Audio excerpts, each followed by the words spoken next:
know I have a podcast? Of course I know you have a podcast. Every friggin' morning I gotta watch you with a bad beekeeper's hat on going Pocket Party Podcast. I'm like, fuck him already with his podcast. Do you even listen to podcasts, though? I'm not paying for that shit. It's free.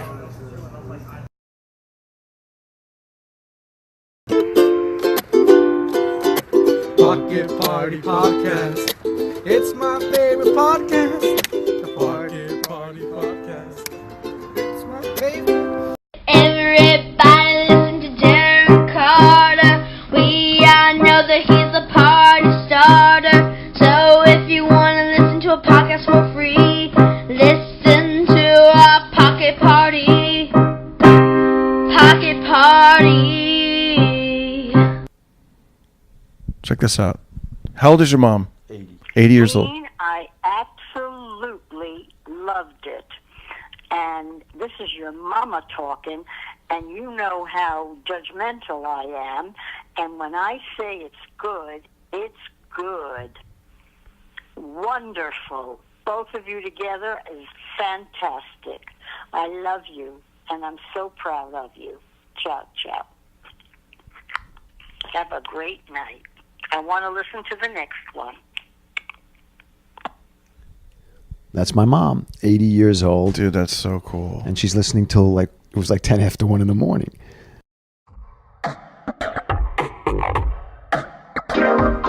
Everybody listen to Darren Carter. Yeah. We all know he's the party starter. So if you want to listen to a podcast for free, listen to a Pocket Party. Pocket Party. Darren. You're listening to the Pocket Party Podcast with Darren Carter. It's a podcast that you put in your pocket. Here's Darren. Pocket Party Podcast. It's my favorite podcast. The Pocket Party Podcast. It's my favorite. Oh, yeah, baby. We are back. We are back live. You like that? That's a kind of cool little ditty these college kids made. Check it out one more time. It's only 15 seconds, maybe 12. Pocket Party Podcast. It's my favorite podcast. The Pocket Party Podcast. It's my favorite. It's hilarious to me because they improvised it, and it's awesome. But, yeah, if you guys want to do a cover of it or do your own version, just, send it to me. Send it to me at pocketpartypodcast@gmail.com. Or if you got a buddy that's in a band or something, any kind of like theme song you want to send, and that's like 20 seconds to 30 seconds long. It's all we need. And I'll give you a shout out and plug you on YouTube and all that good stuff.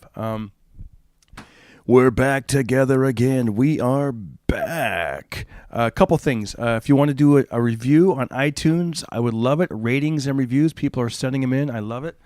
Let's read a couple of them and you'll get a shout out. And like I said, if you ever want to do, plug your social media or any of that good stuff in the review, I'll gladly read it. I have no problem doing that. We're here to help each other out. Okay, cool. We got this one right here. Here's some new ones. Some of them are really short, and that's what I'm saying. All you got, even if it's short, just send that. One guy writes, "Awesome!" in all capitals. Love it. Next, cool podcast, and this is by Work4074. Good. They wrote, so good. Love the issues. They're great too. Listen. See, super simple. Somebody said they saw me at the Dead Crow in North Carolina. Love the show. By something like INCEDT family, whatever that is. Darren has great guests by Chucko, New York City, 212. Keep up the great podcast. Heard about your podcast on Yo Martin's podcast. That's pretty cool. Some of my favorite reviews, I love this one by Fast and Furious George. He writes, funny and poignant. The great thing about this podcast is that the conversations are unforced and natural, tipping between hilarious, serious, and poignant, without any sense of Carter having to steer the dialogue in any direction. He's a natural interviewer, and it's great that because of his background as a comic, you get to sit in on conversations with fellow comedians who share insight on their craft and their life. Always a great listen, never bored. boring. Thank God. That's pretty cool. Where I saw a recent somewhere, was it on YouTube? Somebody said it had a cool podcast voice. I'm like, yeah, I got a good podcast voice. That's what's up. Whoever thought that would be a compliment, but it is, right? Back in the day, remember, it was like, you've got a face for radio, which meant like you weren't very handsome. You're like, no, we'd love to hear you on the radio. That's where you belong. You've got a face for it. But now it's even further than that. It's like, you've got a voice for podcasting. Oh, yeah. Oh, man. What else can I tell you? I got some dates coming up. If you're listening to this right away and you're in the LA area, I will be at the Hollywood Laugh Factory Wednesday the 24th, Thursday the 27th. Thursday the 25th, I'll be at the Long Beach Laugh Factory. October 27th, I'll be in Burbank doing a big fundraiser for Burrell's high school baseball team. November 8th through the 10th, I'll be in Reno. November 23rd through the 24th, I'll be back in my hometown, Clovis, California, at DeChico's in Clovis, California. Tell everybody the day after Thanksgiving, and also that Saturday after Thanksgiving. December 14th, 15th, 16th, I'll be at Tommy T's in Sacramento, Tommy T's, December 14th, 15th, 16th. Time for some coffee. Man, I had a great 2-day travel tour. Got up early, flew to Wilmington, North Carolina, played the Dead Crow. Friday, Saturday, got back on a plane, got here last night, did a podcast, which you'll soon hear, with Dr. Dean Larit. And went to the boxing gym, always getting motivated there, doing my thing. You know, I want to give a shout out also to Chris. I want to say Chris Hickman. He drove 6 hours with his lovely bride. They came all the way from Tennessee to see me in North Carolina. Great to see you, man. Funny ass shirt. It said bullshirt, which is hilarious. I used to do this bit about bullshit. And he had a shirt that said bullshirt. I'm like, that's funny. And then he looked familiar, and I'm like, what do I know? And then I'm like, boom, he's a member of the Pocket Party podcast family. By the way, if you guys are on Facebook, join our group. More and more people are coming in. Ben, all the way from Australia, oftentimes writes me now on Facebook in the Pocket Party podcast group. He's like, hey, mate, when's the next podcast? Who's the guest? I love it, man. I love that this medium is reaching people around the world. I want to get a little serious here. Sean reached out to me. Sean wrote, I don't know if I'm supposed to say his whole name or what, but he writes, big shout out to Sean. Sean Biddy. That's the middle. Okay. He writes, hey man, just wanted to say Pocket Party has been helping me this week. He broke up. He got into a relationship breakup. He goes, it's been so helpful having your show. Thank you for your show. Love it. Your Instagram stories are killing me too, man. Love seeing you on Instagram. And then he writes, and we still celebrating Christmas. I love it. If you guys follow me on Instagram, you know what that's all about, or any of that stuff. I've been doing it for a couple of years. When people leave their Christmas decorations up past Christmas, I always go, hey, what's up, everybody? It's December 27th, and we still celebrating Christmas. And it's the longer the year goes by, the more hilarious it is. But I do it year round if I can. If I can find any kind of Christmas decoration. That's the catchphrase I've been saying. We still celebrating Christmas. Still celebrating Christmas. Shout out to Knock 'em Out the Box. He drew up some mock t-shirt ideas for me, which is pretty cool. So we might get that going. Some t-shirts that say, we still celebrating Christmas. Super simple, because that's how I do it. Black t-shirt with just 2 colors, maybe 3, we'll see, but 2 is better. We still celebrating Christmas. I got to figure all this out, like how to do an online, I don't know how to do it, man. I know some of these podcasts, here's a store, and people just go there and they make the t-shirts, print the order, and then boom. And if you're in that world or know how to do it, send me a message on the Facebook group or email me at pocketpartypodcast@gmail.com. What else did I want to tell you? This is a very long podcast. It's very entertaining. We covered a lot of topics, man. This guy, Dr. Dean, he's one of my favorite guys to have on the show because he's got the gift of gab, and we cover so many topics that somebody's going to relate to something, man. So he's great. And I love all the great feedback we've been getting. If you guys want to donate to the podcast, if you look in the description of the podcast, you'll see there's a little button, and you could be a monthly donator and help grow this thing to the next level, so I can actually be able to have my own studio and have, you know what I mean, just blow up the whole thing. Be able to tour more, come to your town, make it happen. Anyways, you go to the description of however you got this podcast. I upload it to anchor.fm, but if you get it on iTunes or Stitcher or whatever, iHeartRadio, Spotify, there should be in the description how to click and be a monthly donator, and I really, really do appreciate that. All right, let's get into it, guys. I saw this great motivational quote. I love it. I want to carry this on. It said, always at the end, let me start over. Always end the day with a positive thought. No matter how hard things were, tomorrow's a fresh opportunity to make it better. Ain't that the truth? So end the day with a positive thought. No matter how rough the day was, take that moment. I'm going to tell you something kind of funny. I was at the boxing gym doing planks, and I've been sort of neglecting my ab section for a long time. I'm like, whatever. I run a lot. I walk. I, push-ups, blah, blah, blah. So, I crank out some sit-ups or crunches barely every now and then. But I've been really trying to step that up, part of the boxing regime, trying to make that part of a habit. And it's pretty cool. Planking. I don't know if you guys are plank at all, but even just to plank for a minute was hard for me at first. It still is, actually. But as I was on my elbows planking, I thought, rather than counting the time and trying to be like, 20 seconds, 25. That's hard when you're just thinking about the time. I thought, let me count my blessings. Let me actually say a prayer. Why not?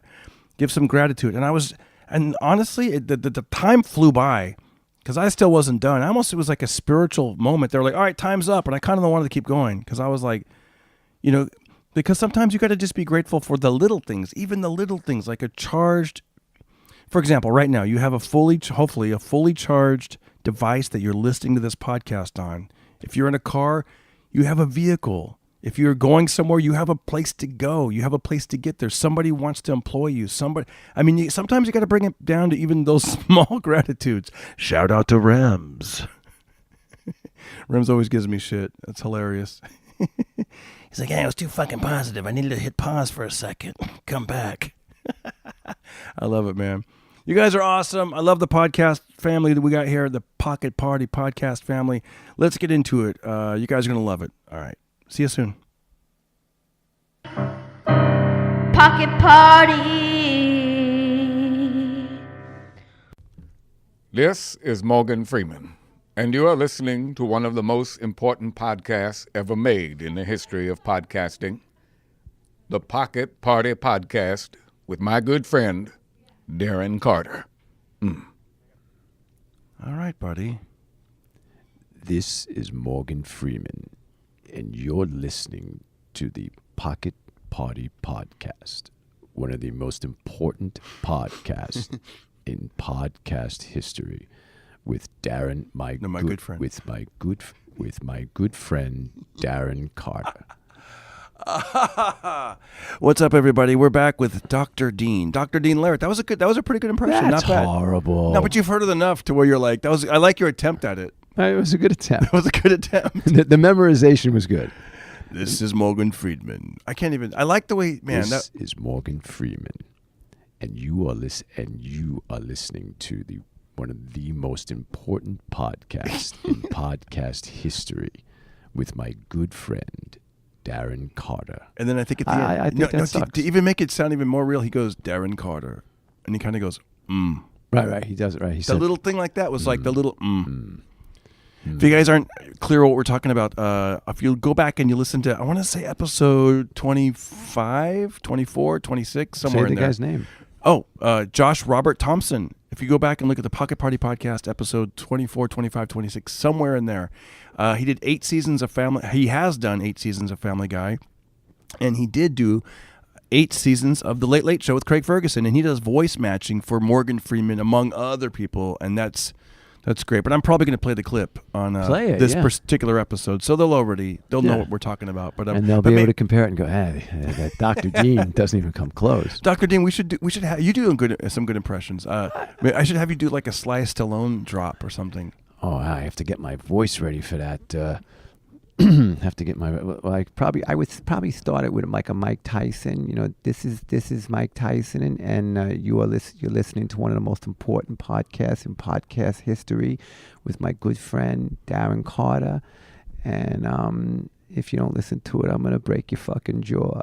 Yeah, that's good. See, something like that. That's good. Do it again. No, do it again. And this podcast is like like do some boxing term or something.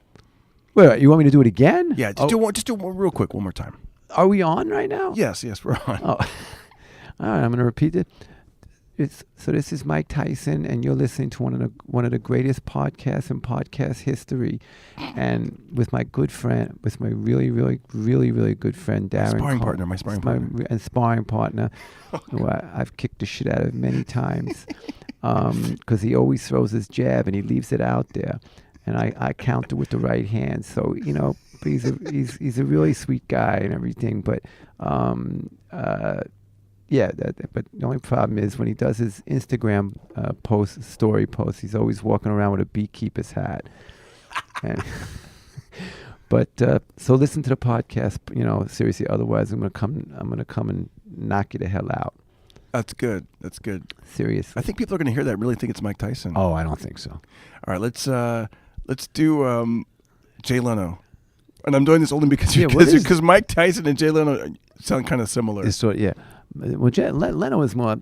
This is it's Jay Leno, and you should give this a shot. It's Darren Carter's podcast. It's a good it's a good podcast, and you should just listen to it. The guy's.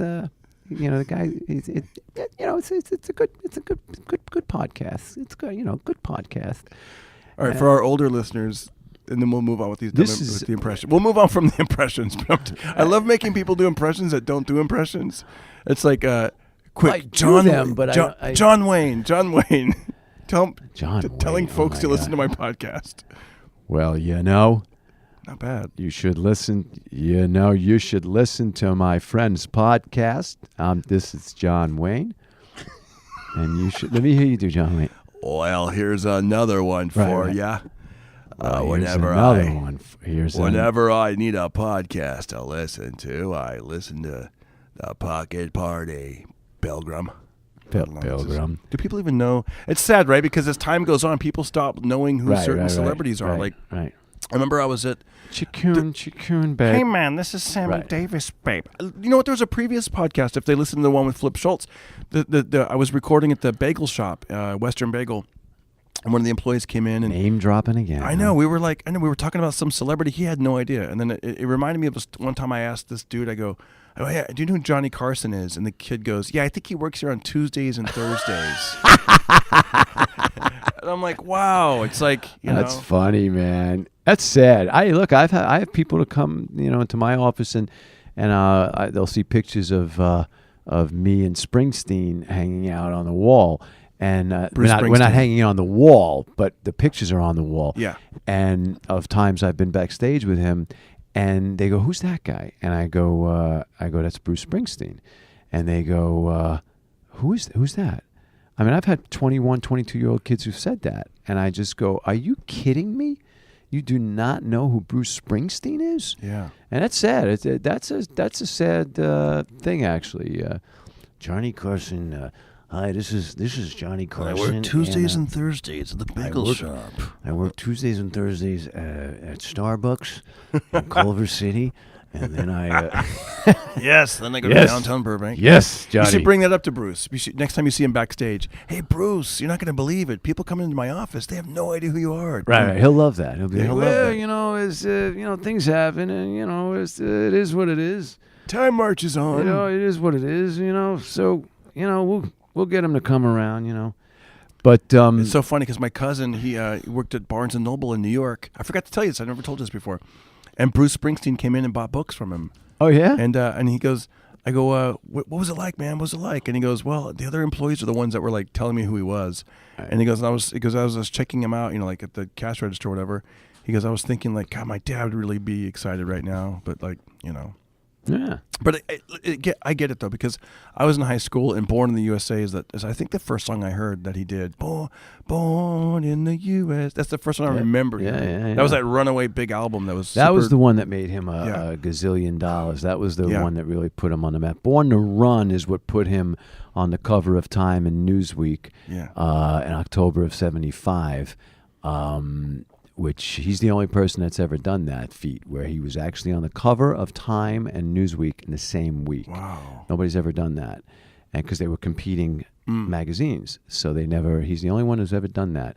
And I won a contest. in 1984. I was in Maryland. I was in University of Maryland, and it came on the radio. Name the only person in history to ever be on the cover of Time and Newsweek in the same week. And I was like, oh, that's Springsteen. And I cool. called up the DJ back then, the DJ, and I said, it's Bruce Springsteen. And then I said, October 27th, 1975. He goes, all right, you didn't need to give us the date. He goes, come on down and claim your prize, which was the 3 CD disc live Springsteen from 1975 to 1985. Wow. And I went over the Woodrow Wilson Bridge in Alexandria, Virginia, and I went to the radio station and I picked up my prize. And that's so cool. Yeah, it was cool. From the prize closet. It was pretty cool. It was definitely a cool thing. It's a cool thing when you can win something from the radio. Yeah. I remember I called into the Dr. Demento show. Oh, yeah. I used to love Dr. Demento. Same here. Wasn't it the best? Awesome. You probably got the real version. Where were you listening when you listened to Dr. Demento? Probably Queens, New York. Oh, yeah. You probably got... Yeah. Do you remember, was it a 4-hour show or a 2-hour show? And it was, if I remember correctly, wasn't it Sunday night? Maybe, because different markets are different. Okay, See, now I grew up in Fresno, California, and I want to say that we only got 2-hour version. Okay. And was it the Funny 5 or was it the Top 10 or I don't know, but oh man, I can't remember. I think certain cities got more Dr. Demento than others. I think he was, if I remember correctly, he was pushing it out of an East Coast, I think so. I think it was East Coast. I think it was Culver City. Culver City. Remember that? Are you serious? He was out here? Yeah, Culver City. Oh man, Culver City. I did not know that. The Funny 5. Yeah, I did not know that. For the if you guys don't know what Dr. Demento is, he launched Weird Al Yankovic's career. He was, and if you don't know who Weird Al Yankovic is, right? Come on, you guys. If you're listening to this podcast, I'm pretty sure you're at a state. You love comedy and you love silly stuff, and Weird Al Yankovic is the man, And I'm in 2 music videos. I'm in 2 Weird Al Yankovic videos. Are you really? Yes, I am. If you guys want to look him up, I'm in All About the Pentiums. I have a full head of red hair, sunglasses. I'm in a mosh pit. There's a part where I'm foaming at the mouth, and they put Alka-Seltzer in my mouth. And I'm also in the. I always forget the name of it. I think it's called The Saga Continues or something. It's that Star Wars one. And okay. Bye, bye, Miss American Pie. Drove my Chevy to the... What'd you think about it? Did you work with him? Like, were you... Very nice guy. Yeah. He was awesome. Yeah, I know a lot of people who know him.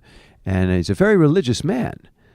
And he's a very religious Jewish, man. I'm a Jew, I can say this. He's Jewish? I didn't know that. Oh, yeah. No, Al Yankovic, like, he won't work on, like, the Shabbos and everything. Way. Oh, no, he's, I think, if I remember correctly, Orthodox, if I remember. Wow, He's very, very... I did not know that.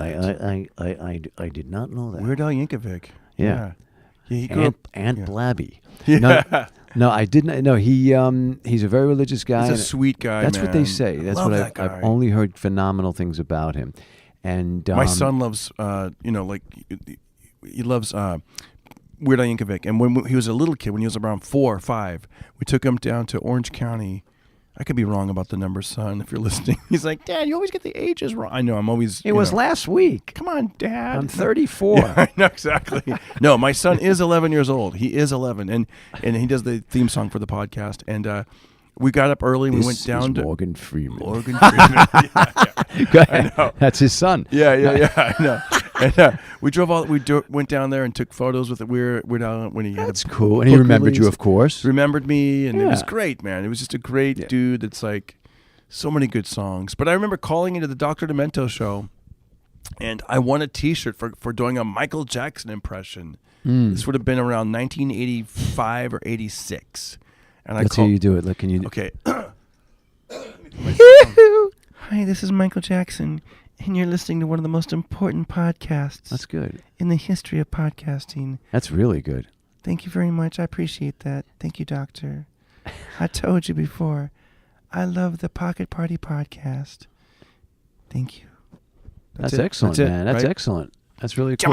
That's usually what you... Go ahead, I'm sorry. I can't really do the singing. On, The singing, people can sing better, so I can't really do the singing, but I can do the... you can do the interview fake voice. The singing, the interview voice. Because he always says, like, children. He says, children, and I told you, and...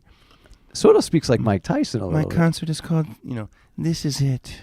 Yeah. Michael gets a little bit of voice, deep sometimes. Michael was a good guy, I think. Yeah, I think so, man. His music he was just very... never had a childhood. Yeah, I want to choose to believe that. You know what I mean? Yeah. When people can believe what they want to choose to believe, and I believe that.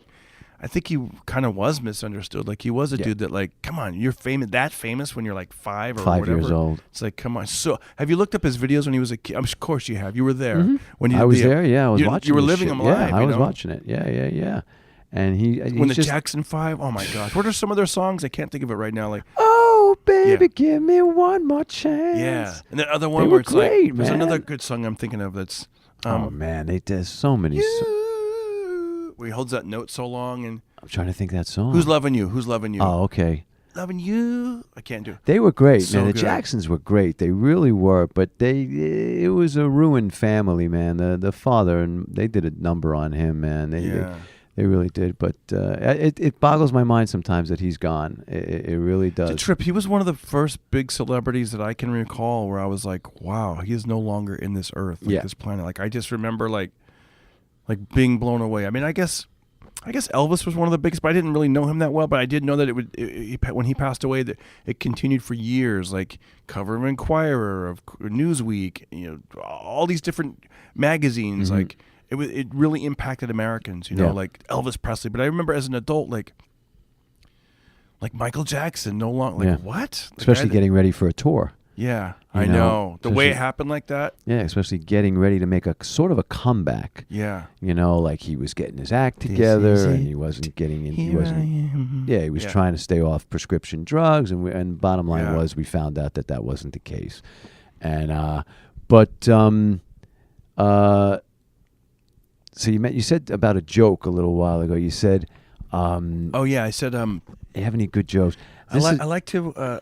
I think I might do this. Bring this back to the podcast. I don't know if we'll do it or not, but I'm thinking maybe, especially when I have comedians on, like if they have any jokes they've written that week that they want to like put out there on the podcast. You know what I mean? Is this funny? I just wrote this the other day, and I put it on Facebook, and it just hit me. I think I was making a sandwich. I was doing something in the kitchen, and this just hit me. So 2 guys are sitting in a restaurant, and Steve says to Steve, is one guy says, "Hey John, it's so great to see you. I'm glad we got a chance to meet for lunch. What have you been up to?" "Steve, what's happening, bro? Things are good. I'm actually thinking of investing a lot of money in a new invention that's supposed to be the greatest thing since sliced bread." And with that, the waiter comes by and says, "Would you like some bread to the table?" And Steve goes, "No, I'm off bread." Right, that's good. Right.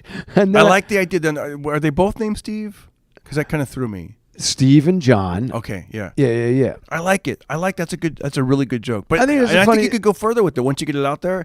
The idea that people are off bread, they're like, "Oh, I'm cutting down my bread. Who eats bread anymore?" But the irony is that he just said it's the greatest invention since sliced bread. Yeah. And with that, the waiter comes over and says, "Bread for the table?" And he goes, "No, not for me. I'm trying to get off bread." Right after he just said he's going I love it, which leads into my new joke. Go ahead. Can I tell you mine? Because speaking of bread, because people are, I don't think bread, when it comes to dieting, I don't think bread is the problem. Because think about it, birds, they eat bread and they're skinny. Cows eat grass and they're fat. Ooh, wow, that's right. That is some heavy stuff. That is. You should be smoking that legal stuff that they sell now. Speaking of grass. Yeah, speaking of grass, yeah, it makes you hungrier. Which will get you fatter. Yeah. So I know. But I like that joke. I was just one of those I things. think it's good. Just, I don't know if it's a joke to do in a stand-up sliced room. bread, or like they're gonna sell like hotcakes and sliced bread or something, and then that's what will you be having the pancakes? No, I'm laying off the hotcakes. Would you like some bread for the table? No, I just thought of that though, because I always hear people use. There's a lot of jokes. I'm actually thinking of incorporating an entire portion of stand up to expressions. Like a lot of people say things like, "That's it was a fun night, but it wasn't the place was a good restaurant, but it wasn't anything to write home about." And I've always wrote the joke I wrote years ago was, "Who's writing home about a meal they just had in a restaurant? Dear Mom, went to this restaurant tonight, had the veal piccata. Not going to lie to you, it wasn't as good as we thought it was going to be." That's funny. I'll get back to you. Do that. That's really good. I don't even know what veal piccata is, but that just sounds funny. It sounds like comedic. The veal piccata. Yeah. It sounds like something, because it's kind of poetic, like, "Dear Mother." I wrote a joke similar to that, and it was same thing. It was like how was the hotel buffet, or what do they call it, the breakfast? What do they call it? Breakfast buffet. Continental breakfast. Continental breakfast. Yeah. They go, how was the continental breakfast? And I go, "It was good." Somebody goes, "Belgium was good." It was good, but nothing to write home about. And you could do the same thing. You could use it if you want. Right. You're like, I have always been fascinated by that expression. Nothing to write home about. I wrote the joke probably 25 years ago. It's on my papers about writing home. Yeah. And writing home. People usually picture writing home back to their mother, but what if you're writing home to like someone else, like a roommate? Yeah, well, Who's writing home? And you're always pictured whenever you're writing home. It's always an army scene. Yes, he's just been shot down over Guam. Yes, okay, and he's got his leg mother. up in traction. Yeah. Dear Mom, you might need to build a ramp. We on the went staircase. to the Applebee's. I'd like to talk about this restaurant. Went to the Applebee's. I'm not going to lie to you. The veal piccata was just average. I'll get back to you. Yeah. But, I'll get back to you. Or you could even say like Outback Steakhouse. That way you could say like, "I had the blooming onion." I had the blooming onion. Or is it the awesome? I'm not going to lie to you. It was just okay. You know how they have those funny names for like restaurants, stuff, food, or whatever. But, I had the moons over my hammy. Yeah. And it's always my hammy, H-A-M. H-A-M. They're trying to sell you a pork dish. I want to talk about this. I got one of our listeners. When do we go on? Is this on? It's totally. I'm recording. Kidding. I'm joking. Yeah. Here comes Morgan. Here comes Morgan Freeman. This is Morgan Freeman. Okay, we get the idea. No, you know what? I want to say how important podcasting is to both the creators and the listeners. I was recently in Wilmington, North Carolina. A big shout out to Chris. I want to say Chris Hickman. I don't have your name in front of you, but Chris drove 6 hours. Yeah. He and his wife drove 6 hours from Tennessee to come to the show, and they love the podcast. And he was such a nice guy, and it was great, and it really just shows you how like words can affect people in a good way. There's so much negativity out there, man. That's why I love this. This kind of forum. This is our forum. This is our place, man. I got another buddy who's been listening to. He listened to my previous podcast, and he's followed my comedy, my Insta stories, and Instagram and stuff. And his name is Sean. And Sean is big shout out to Sean right now. He's going through a breakup. Okay. And he's been writing about it I see him online, and he might be in our Pocket Party podcast group on Facebook. I'm not sure, but I think he is. But he sent me a message today, and he was just saying how much this podcast has helped him. Yeah. And I get it, because when I'm down and out, man, there's been times like over the years where I've been depressed, and you listen to these podcasts, and it's great because it's like you just hit play. You don't have to carry a conversation. The conversation's already happening, and you're laughing, and you're hearing people. And I don't know. I just wanted to, just keep your chin up, buddy. Keep your chin up, Sean. And if I can just give a tiny input. Yeah. I'm a little older than you. I'm probably a little older than Sean. How old is Sean? Do you know him? Probably late 20s or 30s, I think. Sean, if you're listening out there, and he's an avid listener. He listens to every one of you. Okay. I think so, yeah. I'll make sure I'll message him. The one thing I've learned in this life, and I'm 54 years old, going to be 55, God willing, in May, man. You look great. You look like you're 56. Thank you very much. I'm just kidding. This is Morgan Freeman. My buddy did that. He always, whenever someone says their age, he always says 10 years older. Or just 1 year older, like 45, you look 40. They think you're going to You look 48, man. No shit, you're looking good. No, anyways, you're 54, you said? You do look good, by the way. I would tell Sean, and anybody this. Sean, I know this is going to sound crazy, man, and this is not a love song radio station, whatever they call that station. You're listening to the Coast. Right. Coast FM. Your happiness, Sean, in life cannot, and stay with me on this, because this is a lesson that you'll use for the rest of your life. your happiness cannot be contingent upon somebody else accepting you or not accepting you. So you have to, that's the one thing I have gotten good at in the last 15, 20 years in relationships is if something doesn't work out and the relationship goes sour, you can't mope around. You go through that period for a couple of days, even a few weeks, where you're like, I miss her. Should I call her? How come she didn't call me? Blah, blah, blah, nah, nah, nah, nah. But the true reality is your happiness in this life cannot be contingent upon somebody else accepting you, or in this case, or even rejecting you. You've the old expression: if you love someone, set them free. And if it's meant to be, they'll come back. And everything is preordained in this universal energy. And excuse me. And I honestly believe that things are meant to be, and there's nothing you can really do about it. But the last thing you want to do is get yourself into the doldrums, man. Hit that gym when this happens. Hit that, like Darren. I'm not saying you do this out of depression stuff. Hit that. No. Yeah. I'm saying hit that boxing bag, hit the heavy bag, whatever it is that you do, Sean. But you have to disperse that energy so that you're not walking around 100%, just man. completely screwed up. Get yourself exercise to the point where you're sweating, where there's sweat dripping off you, where you're like, and the natural endorphins will kick in. Yeah, you'll get that opioid release in your brain. And I know it's a rough word to use these days, opioid. People hear that. But that's really what we're trying to get, is that endorphin opioid release. And just never let your happiness be based on if somebody else is in your life or not. Yeah. I know it sucks. I know it totally sucks.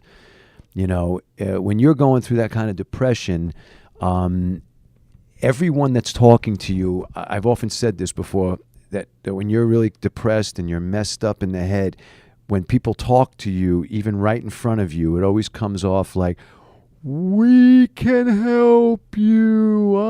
You're gonna be okay. It's almost like you're on a drug when people, you don't even hear what people are saying.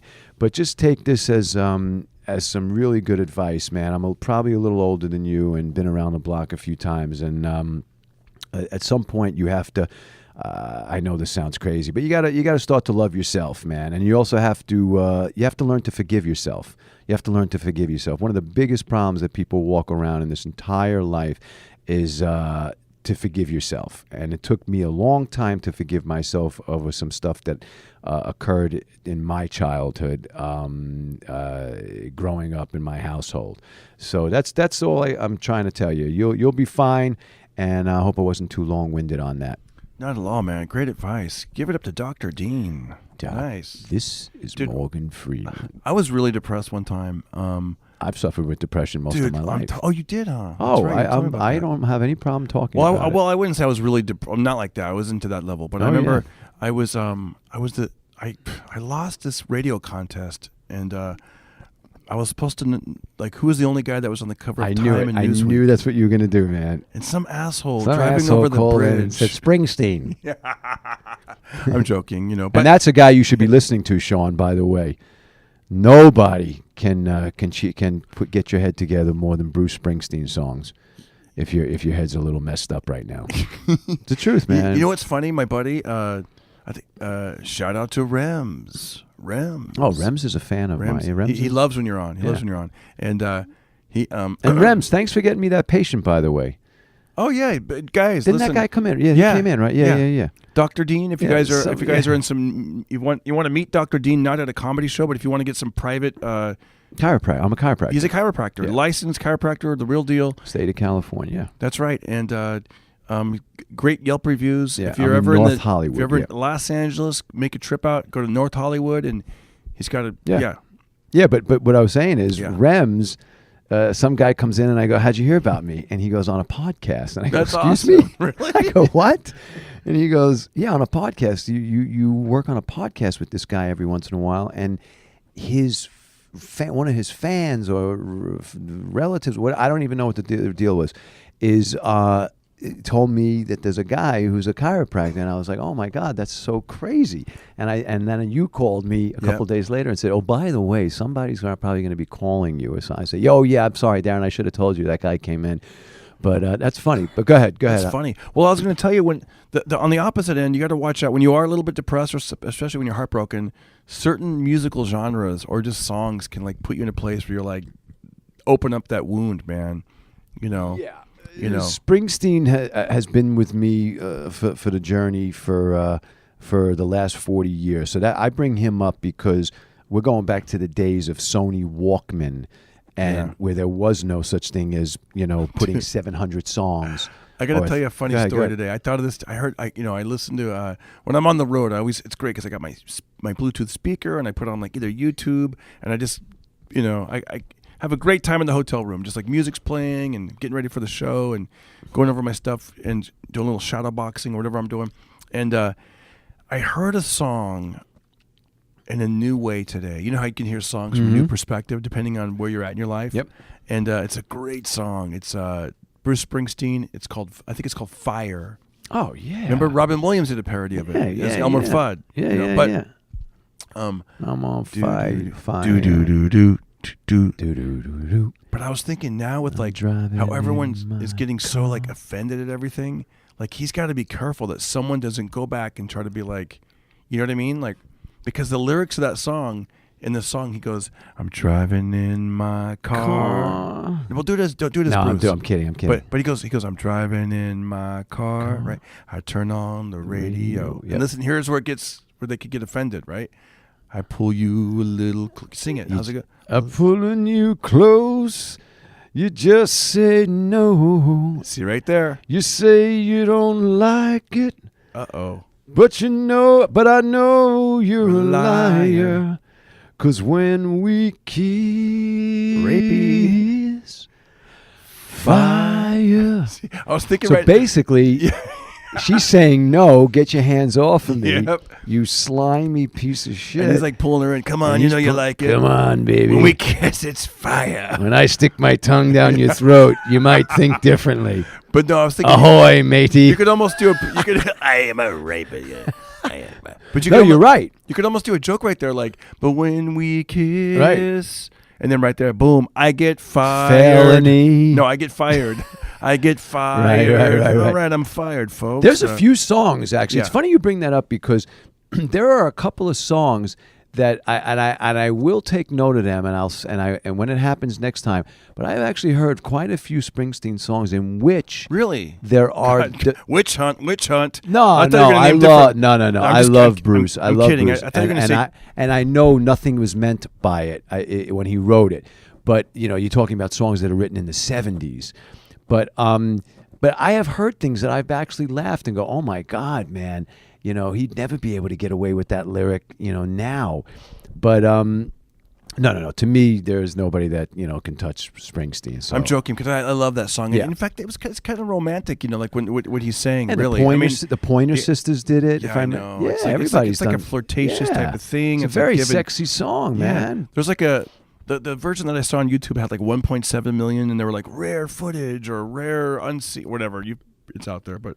No, I only have phenomenal things to say about Bruce Springsteen. But it's just funny how sometimes people will go like on a witch hunt or try to find something and like because it's like the whole come on. To me, guys like Springsteen is sort of off limits, man, because he has garnered such a respect from just about every community, man, and very few people ever have a bad word to say about Springsteen. You'll get people who Republicans on the right side, on the right, that will say, well, he supported Obama, blah blah blah. They don't like, but whatever. But for the most part, I mean, Bruce is just a patriotic guy and a great person. I love Bruce, man. I like. So here's another song that I found. Different artist. It's let me find that one part. Belle Biv DeVoe. Here we go. There's a song called "Do Me, Baby." Have you ever heard of No. "Do Me, Baby" or Belle Biv DeVoe? It came out in the early '90s, and so there's a lyric in here. It says, "It's called "Do Me, Baby" by Belle Biv DeVoe," and the lyric that It says backstage, underage, adolescent. Yeah. How you doing? Fine, she replied. I sighed. I like to do the wild thing. Action took place. Kinda wet. Don't forget. And then they spell out their name. The J, the I, the M, the Y. That's a Jimmy. Why? I need a body bag. Do me, baby. Yeah, some of the lyrics, man, that people got away with. That was back when they called condoms body bags and Body Jimmy bag. hats. Oh, okay. Did you ever get into that or not? Like that phrase? Into Probably condoms? not. You weren't into. No, not. You weren't into like that kind of music though in the '90s, were you? No. I'm still, I'm still a classic rock guy, man. I'm still. What were you listening to in the '90s? Oh, hold on a second. Wait, William, what's that? Have a good night. Oh, you're leaving? Yeah, just make sure the door closes behind you. You're good. Okay, awesome. There's still people here, so the lights will get shut off when they're done in a couple hours. Oh, perfect. William, thanks, man. How is everything? Good? Good? Yeah, just Cool. one weekend, so I'm good now. Oh, cool. We'll see you later. Take care, William. We're here recording Be tonight good, brother. at Flappers. That was the manager, William. Great guy. Great. One of the best. Fantastic guy. One of the If best. you guys are ever in Burbank, come to Flappers and check out the club here. It's great. Good meals, Yeah. good crowd, good shows. No, William's a great guy, man. He's a super, super cool guy. But yeah, so in the 90s, you weren't into like... Nah, I was in the 90s. That puts me at 36 years of age. So I was still listening to Bruce and the Stones and the Who and the band and Grateful Dead and What's the band? The band. Oh my God, you've got to. I got to get you into the band, folks. You got to comment. I probably to him. know their songs. I probably know it, but... I pulled into Nazareth. Oh yeah. Was feeling about a half past dead, and just need a place where I can lay my head. Sorry about that. Ooh, Dr. Dean doing some karaoke on the podcast. Exactly. That's it's interesting. you Ballsy gotta move get to into the band. It's a ballsy move to name your group the band. Yeah. Like They were phenomenal, man. The Allman Brothers, Leonard Skinner. I wonder if the band. See, nowadays when you name your group, I feel like you would name it sort of thinking about social media. You know what I mean? Because to call yourself the band, it'd be really hard to find you, I guess, or even get a name. You know, like the band on Twitter, the band on Instagram. I mean, don't you think like? Yeah, no, these guys were they were phenomenal, man. You should really start listening to their music. They're phenomenal. That's the documentary, and you should watch the documentary, man. It's like a 3.5, 4 hour documentary called The Last Waltz. Very famous movie, man, by Marty Scorsese. He's the director, and it's their last concert as a band collectively. It's phenomenal. It's about a 3.5 hour documentary. And I'm still trying to get you to watch the hour and 17-minute documentary of Born to Run, the making of Born to Run. I got it in my queue. You got to watch that, I'm man. ready. You got to watch that. I just don't have a lot of time to do that. You know what I mean? Like I just but don't. think about the inspiration that you're But going to I get. I know. By I am watching but listen, that, it is on my list. It's going to carry you. It's going to be a triple back payback. I'm going to do it. I'm going to do it. You're going to invest that hour and 17. I know. Whenever I find time to I'm either like working on stuff or just like let me just chill and not do anything. I know. It's like, I know. But You're a busy guy, Darren. And I just never made it the habit of some guys love to sit down and watch movie after movie or documentary. I can't do it, man. Like even football, I was like, I know the Rams are 7-0, and I'm like, yes, I'm a Rams fan now. But it's like, I find myself DVRing these games and fast forwarding and and then I can't. But you actually take pleasure in sitting on the couch and enjoying a nice game. No, I'm definitely not a couch potato. That's not my that's not my thing. I mean, I sort of work my ass off too. Yeah. But I mean, you like to I can definitely I like to watch my shows that I got hooked on. If I'm hooked on a show, I will definitely and it's not lying down. It's I'm cooking in the kitchen and I swivel my big screen television facing the kitchen so that I can watch as I'm chopping vegetables or doing something. But no, I am definitely a viewer. I like to watch stuff. But I also have my own. I have other interests as well. It's not just sitting there and and watching television. But what am I, Peter Sellers and Being There? I don't get it, man. You don't get that reference? I don't get that reference. You got to watch that. Peter Sellers won the Academy Award for that movie, man. That's That's a classic film. I think I want to say 81, 82 or something. It might be Being There. He plays Chauncey Gardner for those people out there. And he's he's probably what we would call now probably autistic or something. They would probably have called him autistic or Asperger's back now. And there's not that much dialogue in this movie, but he wins the award for being there. And so they said something to him, and he goes, "I like to watch." That's like the famous line in the movie. They ask him how he became. You have to watch the movie. It's so odd, but yet it was a humongous role for him. Because he was only known as Inspector Clouseau. Chief Inspector Clouseau. Was that from the Pink Panther? Yeah. I am Chief Inspector Clouseau. Yeah, what a bunch of movies those were. See, those were great days. You're probably a little young. You're 7 years younger than me, I think. Yeah. So I used to go to the movies, and that's. I love a good movie, though. I do love a good movie. A good movie that really takes you out of it, and you're like. The Pink Panther. One of the greatest lines in the Pink Panther. He's strolling along, and he sees a guy on the street. With a cup, and I guess the guy's playing fiddle or whatever the hell he's playing, and he goes, and he sees the dog, and he goes, "Does your dog bite?"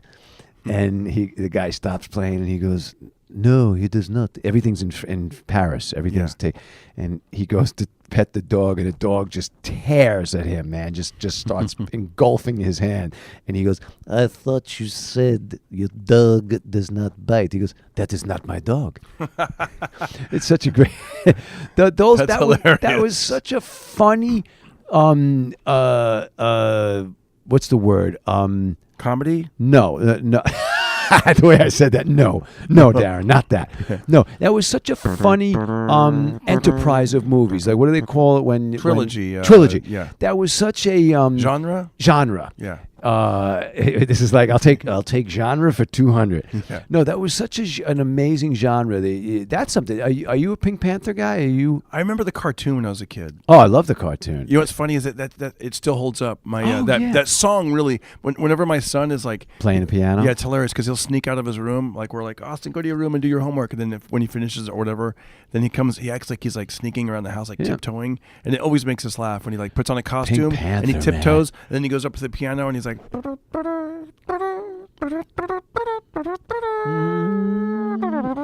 It's great stuff, man. It's great, and Peter Sellers was brilliant. I think it was Henry Mancini, right? That did Henry Mancini is the composer, is the musician, and but those were great films, man. I mean, just absolute slapsticky humor, but funny stuff. Those were good times, man. And I forgot how we got off on the tangent of Peter Sellers. So, songs, lyrics, things that meant something that now you take it. I mean, you know what? There was a oh wow, is it Jambalaya? The Hank Williams song, the original. Yeah. Oh my, oh how much jambalaya? Right. Down the bayou. Right. There's a lyric in there where it says something about. Oh, be gay, oh, because back then that meant happy, but now today it's like it means something totally different. Right. Like, it's interesting how things now it means sad. Yeah. It's weird how things take on a different meaning. Like my buddy just tried to do a bunch of colleges. He did a showcase, and he said he got banned. They said that he was misogynistic because he would do. Are you serious? Yeah, because his act compared to like what the kids are going through now, like they're almost like not ready to laugh. They just want to find something wrong. Well, Jerry Seinfeld won't play colleges anymore. Jerry won't play. Not that he needs the money. He's playing the nice arena, nice theaters, the 3,500 to 5,000 seaters. But no, he won't go on a college because it's become ridiculous. They sit there with a scorecard. Yeah, he did some joke about my buddy. Did some joke about his girlfriend has a nice booty. They said that was misogynistic. Oh my God! He did something. He said like he was in his Toyota and these girls, they go, "Are you an Uber?" And he goes, "I know it sounds super creepy, but I was Uber horny." So I was like, you know what? Tonight I will be your Uber. Wow. And they said that sounded kind of rapey. Oh my and it's God, just like, so he got banned. He not only did he not get the gigs, they were offended, and I'm like, wow, dude, we have become a very, very an interesting. We become a group of pussies, man. We really are, man. I hate to say it, and I know that's the derogatory term. Of course, can't even say that term. Yeah. But no, we really have. It's like lighten up, folks, man. Lighten up. Not everything is meant to hurt. Yeah. It's some things that just are just meant to. By the way, the building's making a weird noise right now. For those of you that are hearing this, we are. I think we're being invaded by aliens on the roof. I wonder if the sound picks that happens quite a bit, actually, and it happens when people with comics are on stage. I think it's something to do with the air conditioning. But do you hear it? Is it affecting? No, it's fine. Oh, okay. I hear it, but it's. But no, come on, man. It sounds like a bunch of goblins up there. I just watched Bill Maher's 25th anniversary special on Friday night, and he everything he was saying about political correctness, it's such bullshit. I mean, they sit there now in comedy clubs with a scorecard, like you're at a baseball game. All you need is like a little golf pencil. Yeah. And they sit there and go, well, he body shamed. He body shamed on one joke. I know. I even thought about that with that joke I said about the birds eat bread. They're skinny. The cows eat. Somebody out there will give you a hard time that you shouldn't have said that about birds. Birds can't pick and choose what they eat. They're fed those crumbs. I know. I just, you know what? Those breadcrumbs are fed to them. I know. Think about Hansel and Gretel. They used to leave breadcrumbs, right, to get back to their home. Right, to get back. So it's just that was offensive. That's offensive. You were feeding birds bread. Yeah. And cows? How dare you talk that way, that cows are fat? Well, they are, though. But still, there might be a cow out there that doesn't feel right about the way it looks. So it's becoming, it's absolutely ridiculous. But we have become... I will say, as a redhead one time, I did watch a comedian, and he did this whole bit about redheads, like making fun of them. And I was actually, I'm not going to say I was offended, but I just didn't feel good about it. He was like... he went deep on it. He was like, the redheads with their eyelashes are blonde. It's just creepy as hell. They got freckles on their face. I mean, he was saying some. I was like, God, he's describing me to a T. Like, it was like the way they're sunburned. They're not human. I mean, he was going like kind of. They're not human. I know. He was like, it was kind of. I was like, you know what I mean? Like, That's funny. I was just like, oh, I just didn't want to hear it though, so I didn't. That's funny, man. But I didn't want to like write a letter or nothing.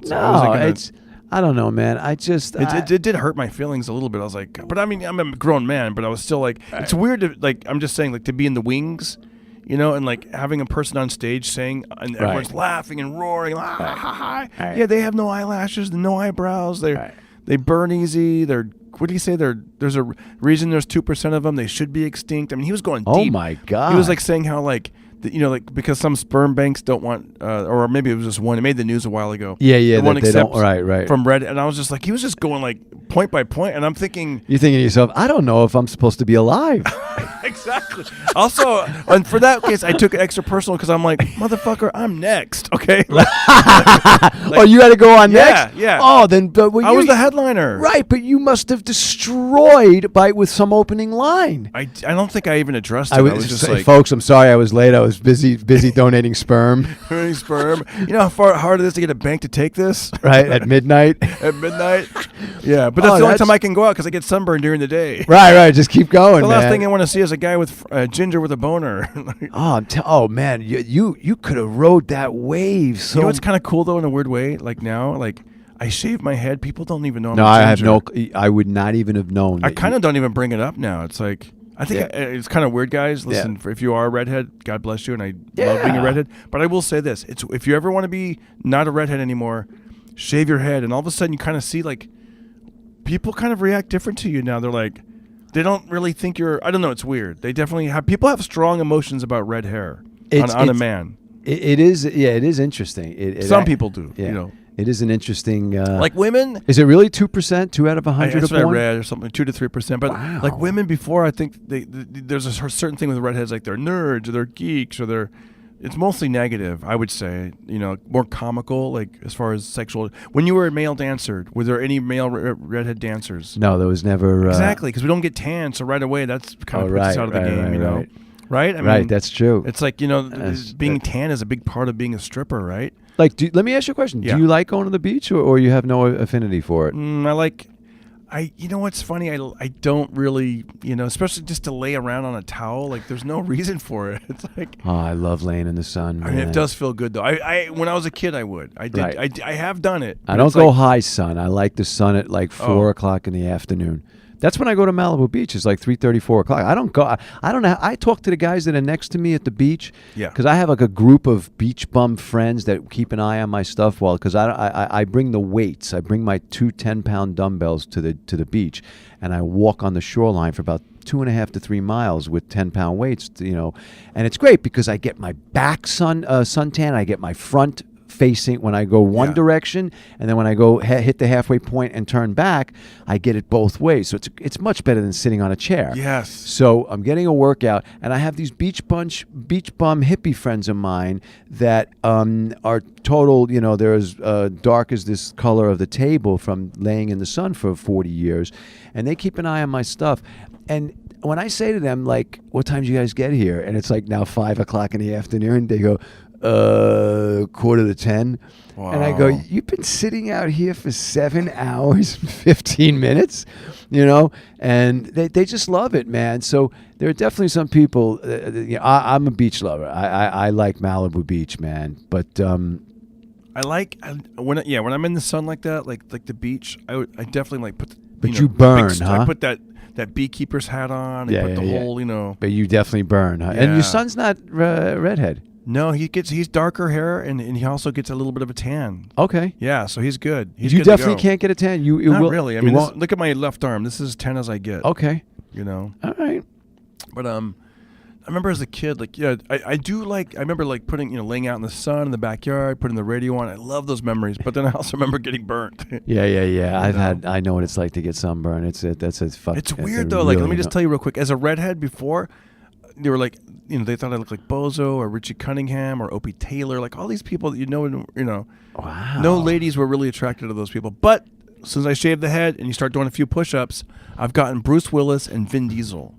Yeah, man. It's wild. Yeah, you do. You look great, man. Some people can work the bald, the number one, whatever you want to call that blade. Yes. Some people can. I think you could do it, man. If you ever wanted to do it, you could probably do it. I think I'm on the other end of the spectrum where I have enough hair to get the transplants. Okay. Have we ever discussed the I think we've discussed transplants on. It's funny. Can I just tell you something? It's funny when you're a guy who shaves his head, you want other people to be bald too. Right. You just do. Right. So like I'm like, come on, Dean, just shave it. I get it though. I still have enough hair where. Like my brother is completely bald now, okay? And he went your way. In other words, he went down to a 1, whatever you want to call that.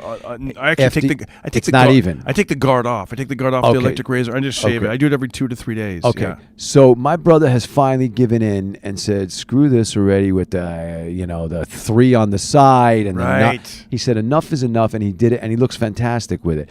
But I have said to my brother on telephone calls when we talk about possible transplants and with advice and stuff that I feel like I'm going to be doing.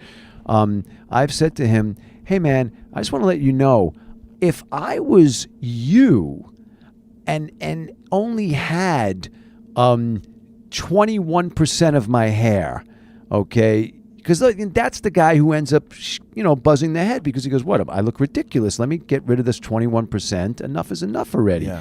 Okay. But I have about 77 to 81, 82% of my hair. Okay. I mean, seriously, look at me. I mean, would you agree or? Yeah. Let me see. Long pause. This is Morgan. Look down even more. Look down even more. Yeah.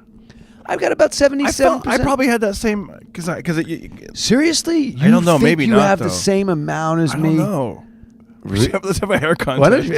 Why don't you grow it out for like a year? I had that hair on a year. This is Morgan Freeman. You had that. I don't know. But then again, my wife used to make this joke, which is true. Like I used to use the Rogaine. Yeah. And she's like, "What are you doing trying to save red hair?" Right. Right. And but your so hair's dark, so you kind of my hair's dark. Yours is better hair. Yeah, it's better. Right, You know, that's correct, man. Yeah. And so I have had this. Let me tell you something. If I had my brother's here's what happened. My brother got my mother's father. Now you know the bald gene is on your mother's mom's father. dad. Yeah. Okay. Yeah. So I got my father's hair, my father, and my brother got my grandfather's hair. My grandfather was a cue ball. You wouldn't also get your mom's dad's hair? No, I got the hybrid. I got a blend because I'm looking at the results. My grandfather was a cue ball, okay? Total cue, all right? And my brother's a cue ball, okay? I am not a cue ball. I mean, come on, let's be honest, okay? I mean, I went to see... So you're thinking about getting the hair transplant? Yes, I went to see him, and you know the joke that we have that... Well, tell the people. Okay. First-time listeners. So I have been contemplating hair transplants now for the last 10 years, and I have to be honest with you. I'm glad that it's been a contemplation thing because... it's getting better each year, right? Bingo, you just said the magic words, because the operation that I was supposed to get, the surgical operation I was supposed to get 3.5 years ago was the one in which they slit the back of your scalp from ear to ear, 8 inches, okay? Yeah. And they pull out the scalp and they extract all that hair on that strip. And then they take the 2 pieces that are, now blood, bleeding, and then they give you they sew that up. And so you're getting almost like a facelift. A facelift, okay? So what happened was the technique now, and I just went to see the guy, Dr. Ziering, for those people who are interested, on Sunset Boulevard and 9200 Sunset, and he's pretty much the world-renowned guy, and we're lucky because he was smart enough to come to Hollywood. How do people find him one more time? What's his name? Dr. Ziering, Ziering, Ziering Medical Hair Transplants, whatever, and 9200 Sunset Boulevard, West Hollywood. And he's the guy, and I don't care how many times Matthew McConaughey denies this. Matthew, you can reach out to us if you ever hear this or anybody hears this that's friendly with him. Matthew has denied this on every single show he's ever been on about having hair. But I know that this is the guy that fixed Matthew McConaughey's hair. Just so we know, this is just your opinion. Yeah, it's a pretty strong opinion, and it's sort of backed by a little bit of some people I know. Okay, because if you look at Matthew McConaughey years ago, Matthew McConaughey was losing his hair. If you look at the old films that he was in, now he has the craziest full head of hair on the planet, and so. I sort of know through the grapevine kind of thing that there's been some work done, and that's great. Who cares? Who gives a shit? Women go every single day to get their breasts done. Okay, here's the thing. What's the taboo about guys don't want to let anybody ever know that they had hair work done? That you weren't born with this lion's head of hair, right? Who gives a shit? Yeah. Girls are going out and getting 450, 500 cc's of silicone in their breasts. They can't even turn the steering wheel of their car anymore sometimes because they're so big. That's crazy. Okay. And if you're one of these girls, send some photos in. So tag Dr. Dean on Instagram. What I'm saying is that it's okay for girls to do this. It's okay for girls to get Botox. It's okay for girls to reverse the clock on them and to make themselves look good and to get whatever breast implants, calf implants, whatever ladies do. By the way, guys, it's the stupidest. I can't even stupidest imagine thing. Guys getting calf implants. It's absolutely ridiculous. It's dumb. Absolutely ridiculous. Like, have anybody ever looked at the guy? I mean, absolutely. I have good calves, so maybe I feel that way. So do you. It's like we're because we do a lot of stairs. Right, we do the hills and right. But I've also just been blessed with good calves. I don't know if it's because I was riding bicycles since I was a kid and whatever. But whatever though, I've never felt like my calves are inadequate. Right. It's like you just do some leg work. Exactly. So getting back to the hair, but no girls are ever like, I like his calves. Right. Who cares? No, but the hair. It's a taboo. Yeah. Guys don't ever want to explain. Let me tell you something, man. I always take the reverse psychology. If I do hair transplants, I'm going to put it live on Instagram. I'm going to run it live because because what happens is when you don't call attention to it, everybody looks at you and looks at your. Yeah. They look at as they're looking you in your eyes, they're looking up over at your forehead and going, "This guy's had some work done." Okay, it's so I don't really see what's so bad about it, but I do get a kick. I went to get the consultation. I don't know if we spoke about this on the last a last podcast. I don't think we did actually. I think we spoke about it in the street. I think we did a video. Yeah. And follow me on Instagram, official Darren Carter, to see all the Insta stories I do with Dr. Dean. That's pretty funny stuff. Funny stuff, and I'm saving some of them. And I think what I need to do is do a compilation on YouTube. Yeah, it's good stuff. We have some good stuff, you and I. But so I went to see this guy, and he told me what he can do for. It was like $15,000. It was it was a little expensive, but he said I can get you basically a full head of hair. And I told him I don't want to look like I'm in high school. I want to look like a man who is receding with a full head of hair. Okay? Receding line with a full head of hair. So he said I can do that, blah, blah, blah, blah, blah. So well, what's the high school like where they bring when your hair, it's too weird. Where it looks, well, according to the theory, according to Da Vinci, and all his measurements of the human body, your hair is supposed to be 4 fingers from pinky to index above the brow, right, the bump right here, the frontal. Everyone do that right now as you're listening. This is where your hairline is supposed to be. So what your pinky is right there. Do your pinky again. Take your pinky to the brow of your eyebrow, the top of your eyebrow where that bone sticks out. Yeah. Okay, the frontal bone. And that's where your hairline should be, the 4th finger up, which is the... That's where I feel the stubble. Yeah, that's where your index finger... I'm normal that's according to Da Vinci. Just like your foot is the length of your elbow to your wrist. Do it again. Okay. Let me see. So here's where he wants my hair to be, and I told him I don't like that idea. This is too high. Yeah, you have a high forehead. That's too high, man. I want to have it down. I want to put the hair here, not here. This is too low, man. If we go low like this, I'm going to look like I'm 11 years old. Okay? So I told him I want to look like a 54-year-old man that has had hair trans and not pull the mic down when you laugh. Oh, really? Yeah. That has I want to look like a man that has had hair transplants. Pull the mic down when you laugh. I'm sorry. When you laugh, just pull the mic. That's hilarious. Too funny. Can you imagine a guy walking? Imagine if you were 26. Give me the hair transplant look. I want to look like a 54-year-old man who's had hair transplants. That's hilarious. That's very funny. And so you can pull it up just when you laugh. So I told the guy, I said, I don't want it to be too low on my forehead because then it just. What if other people did that? I want to look like a 62-year-old woman who's had breast implants. Right. Hey, we can do that, man. We can definitely. We'll just take these balloons.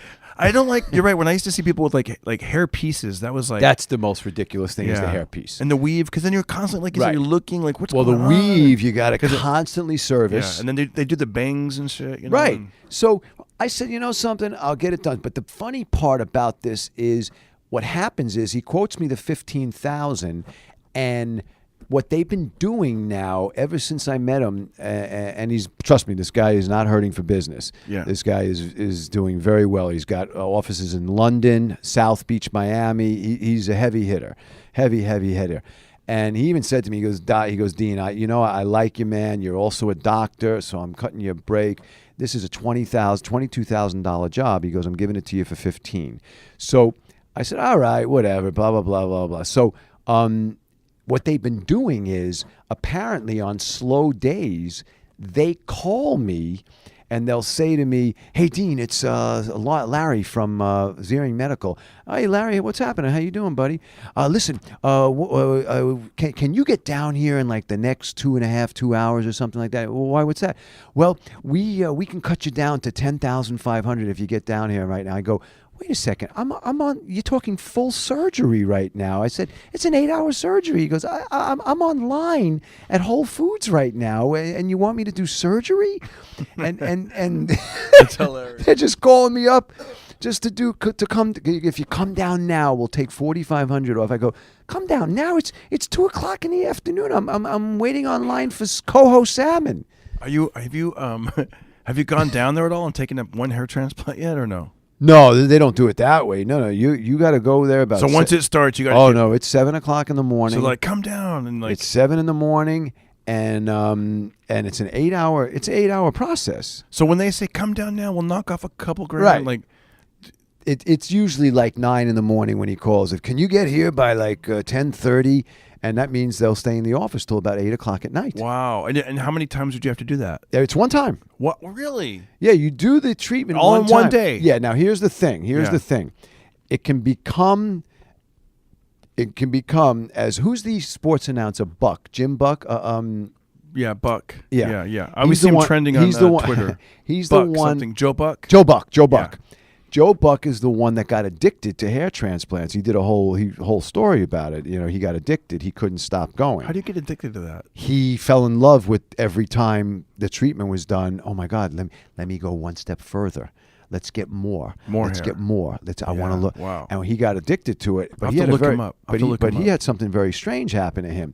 You see, when I'm going to get it done, I'm going to have what's known as a local anesthetic. They're going to just numb the head. Mm-hmm. They put him to sleep. Wow. And in putting him to sleep, he had a bad reaction to the anesthesia, and it paralyzed and almost destroyed his vocal cords. So he couldn't talk for like 2.5 months or something. He couldn't speak. But he's like, I've got one full head of hair that I love. Don't ever smoke. Yeah. So ladies, come run your fingers through my run hair. your fingers. I started out smoking one cigarette a day. And that's what happened, man. So he got addicted to it. They claim that you're going to need 2 to 3 operations, and because the theory is that when you do it as a young man in your 30s or 40s, when most men are dating or they're not married yet or whatever, and they give a shit about how they look, blah, blah, blah. I don't really care as much now. I'm 54 years old. I don't really care, but I would like to take one last shot at Hollywood with film and television, and I think with a fuller head of hair, I can market myself a little easier. Although most people now are telling me characters are what's in right now. Character actors are the ones making the money. And you're more of a character actor. And now. I'm more of a character guy and also now. minorities. So I'm thinking you should get maybe like some Afro style hair in the front. What am I, Samuel Jackson in Pulp Fiction? Can you imagine, like, if I got an afro? Yeah. No, just in the front. Hold up a sign, John 3:15. Yeah. No, just only in the front. You know where you need the transplant. Oh, and then you take a 23andMe, and then you're like, "Come on, guys, book me." Right. I'm a little bit ethnic. So, they claim you might need 2 or 3 operations, but those are for people that are still going through hair loss. Yeah. I don't really lose hair. So what happens? Because I know, don't some people get the transplants and then they continue to get bald, and so now it looks well, weird? that's the theory. The theory is that when you're in your 30s, it's a sort of a stupid move to do because, see, if I do it now, I'm not losing hair on the pillow every morning like I did 22 years ago, 20 years ago, 17 years ago, 18 years ago. Monday, yesterday, 8 hours ago, right before we hit record, right on the chair right now. So this guy's bald. This guy is so in denial. I'm shedding as we speak.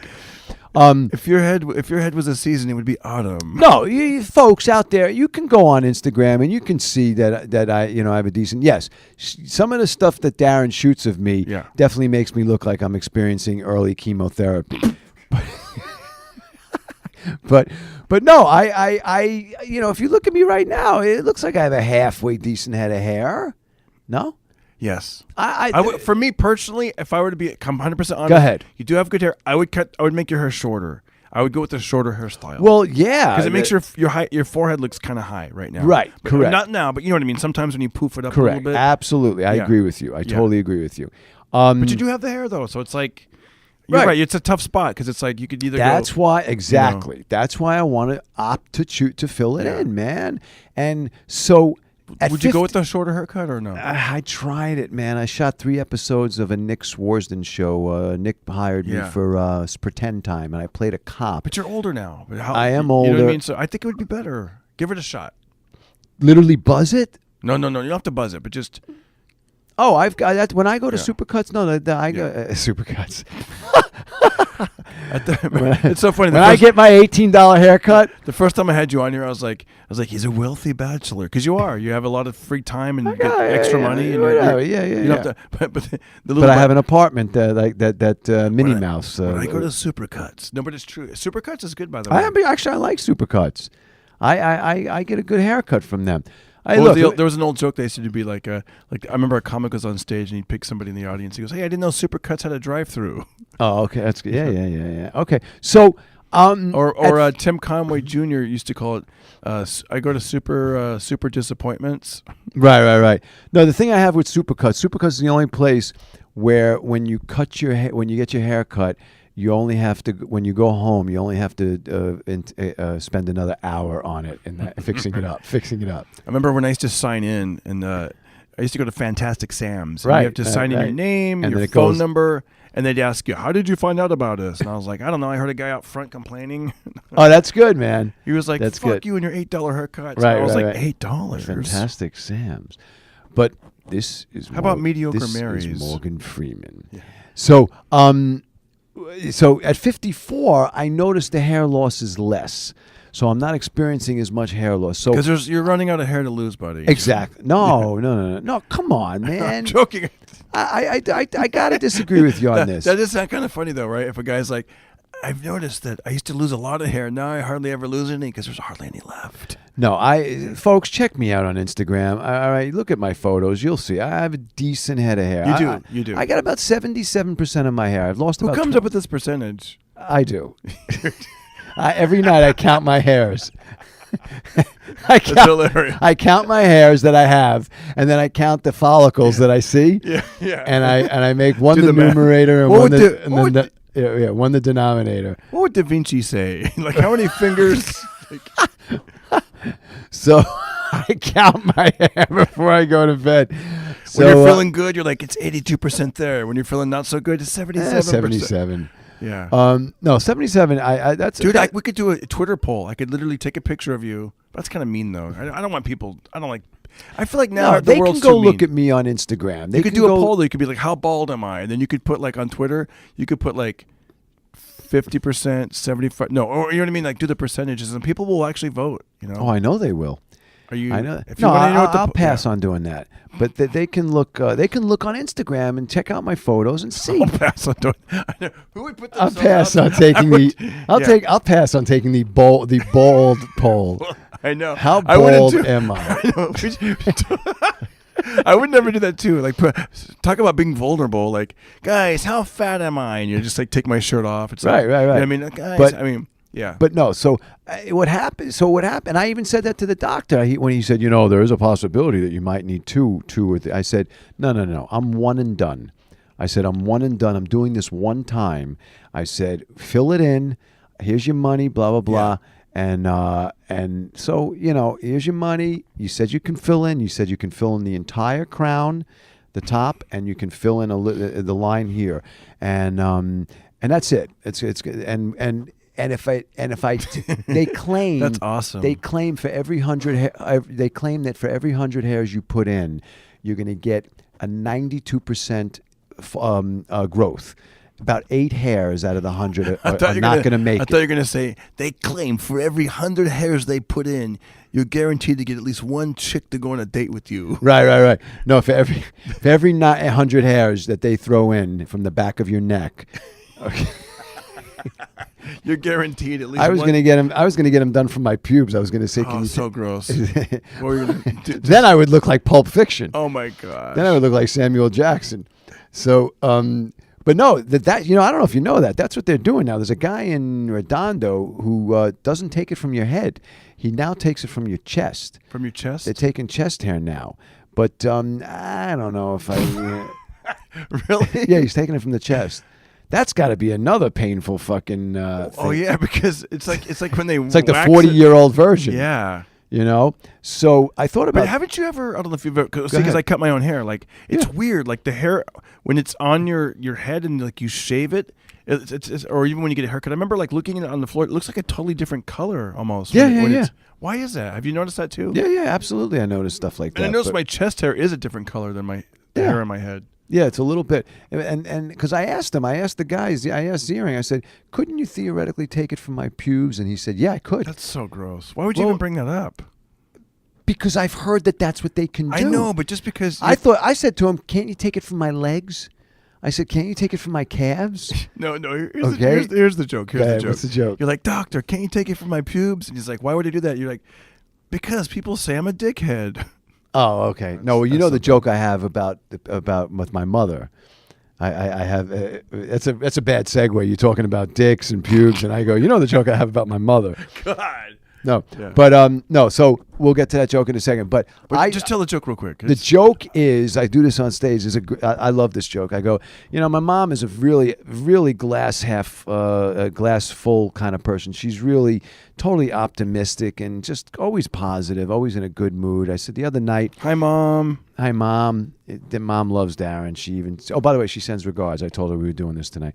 So I looked at my mom, and we're getting ready to go out to dinner, the whole family, and I happen to be in the bathroom of their home, and it's got the twin sinks, the husband and wife sinks, and I'm, just cleaning up and doing some last minute things with my shirt and stuff, and brushing the teeth, and my mother is doing her makeup, and I look at her and I go, Ma, I look in the mirror, and I go, Ma, look at me, 54 years old, I'm losing it. It's getting a little thin here now. It's starting to get a little thin. And my mom looks at me back in the mirror and she says to me, you are not losing your hair. No one in the Larit family is going bald. What's happening is your forehead is expanding. Okay? And then I thought to myself, with that logic, I said, Ma, with that kind of logic, I can't wait till my pubes start to recede. I love that joke. Yeah. And that gets great. Something else will be expanding. Right, exactly. Yeah. So it gets great laughs when I do it. And you can actually see that joke on my Instagram page, and you'll see the response it got. Well, what's up? We're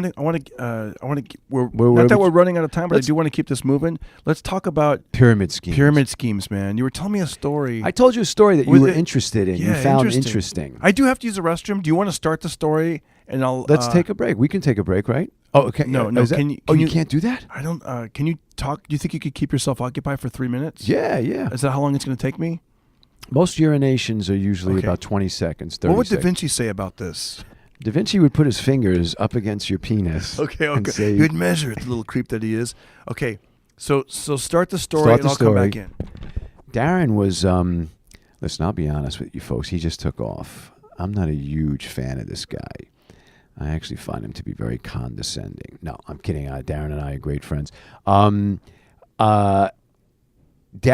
I had told Darren this story, just stream of consciousness. It was just something I started talking about. I think we were eating it at like Bob's Big Boys or something late at night.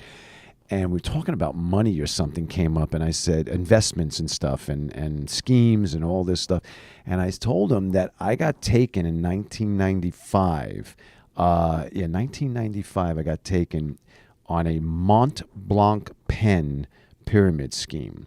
And I lost $8,000. I gave them $10,000, and this was the scam.